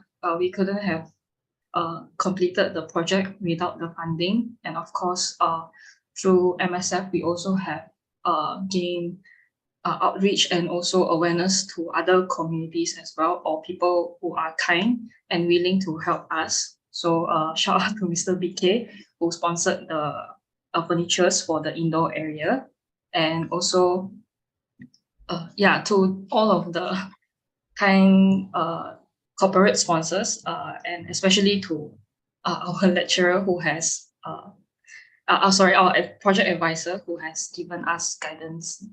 So I think, and also especially to the committee, all the hard work and getting 10 under the sun, is all pay off, and we hope that we can inspire other students to do the same as well, to replicate the projects in their own community. Thanks all. Thank you very much, Celine. I'm sure everyone affected, every beneficiaries, they are all saying thank you from the bottom of your heart. So with Celine's speech just now, it shall mark the end of today's final presentation. We'll be having the second presentation session on next Saturday, 25th February on the same time. On behalf of my Starfish Foundation, our judges, our partners, we would like to extend our heartfelt gratitude today to everyone for sharing their time with us, because honestly, your support means the world to us. Do follow us on social media, our Facebook, My Starfish Foundation, Instagram, My Starfish Foundation without spaces, or visit our official website, mystarfishfoundation.org.my. We have seen how an undergraduate team had changed the world on their own capacity. In Projects for Happiness 2022, smiles, joy, and relief has been embedded in the memories of our beneficiaries. With an everlasting wish to serve the community, my Starfish Foundation hereby would like to announce Projects for Happiness 2023. So if you're an undergraduate student with an idea to change your community, come and join us. Our team today had made their own impact, and we are all looking forward to see yours. Head to the link shown, link3/MyStarfishFoundation to change the world with your own action. To end today's program, I would like to end with an English pantun. Flinting a fire, hands will tire, but the bonfire stays to light the night.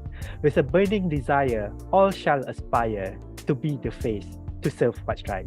I am Amin. It has been a pleasure being your host for today. Thank you for joining us in Projects for Happiness, where your action changes the world. Bye. Well done, Amin. Well done. Well done.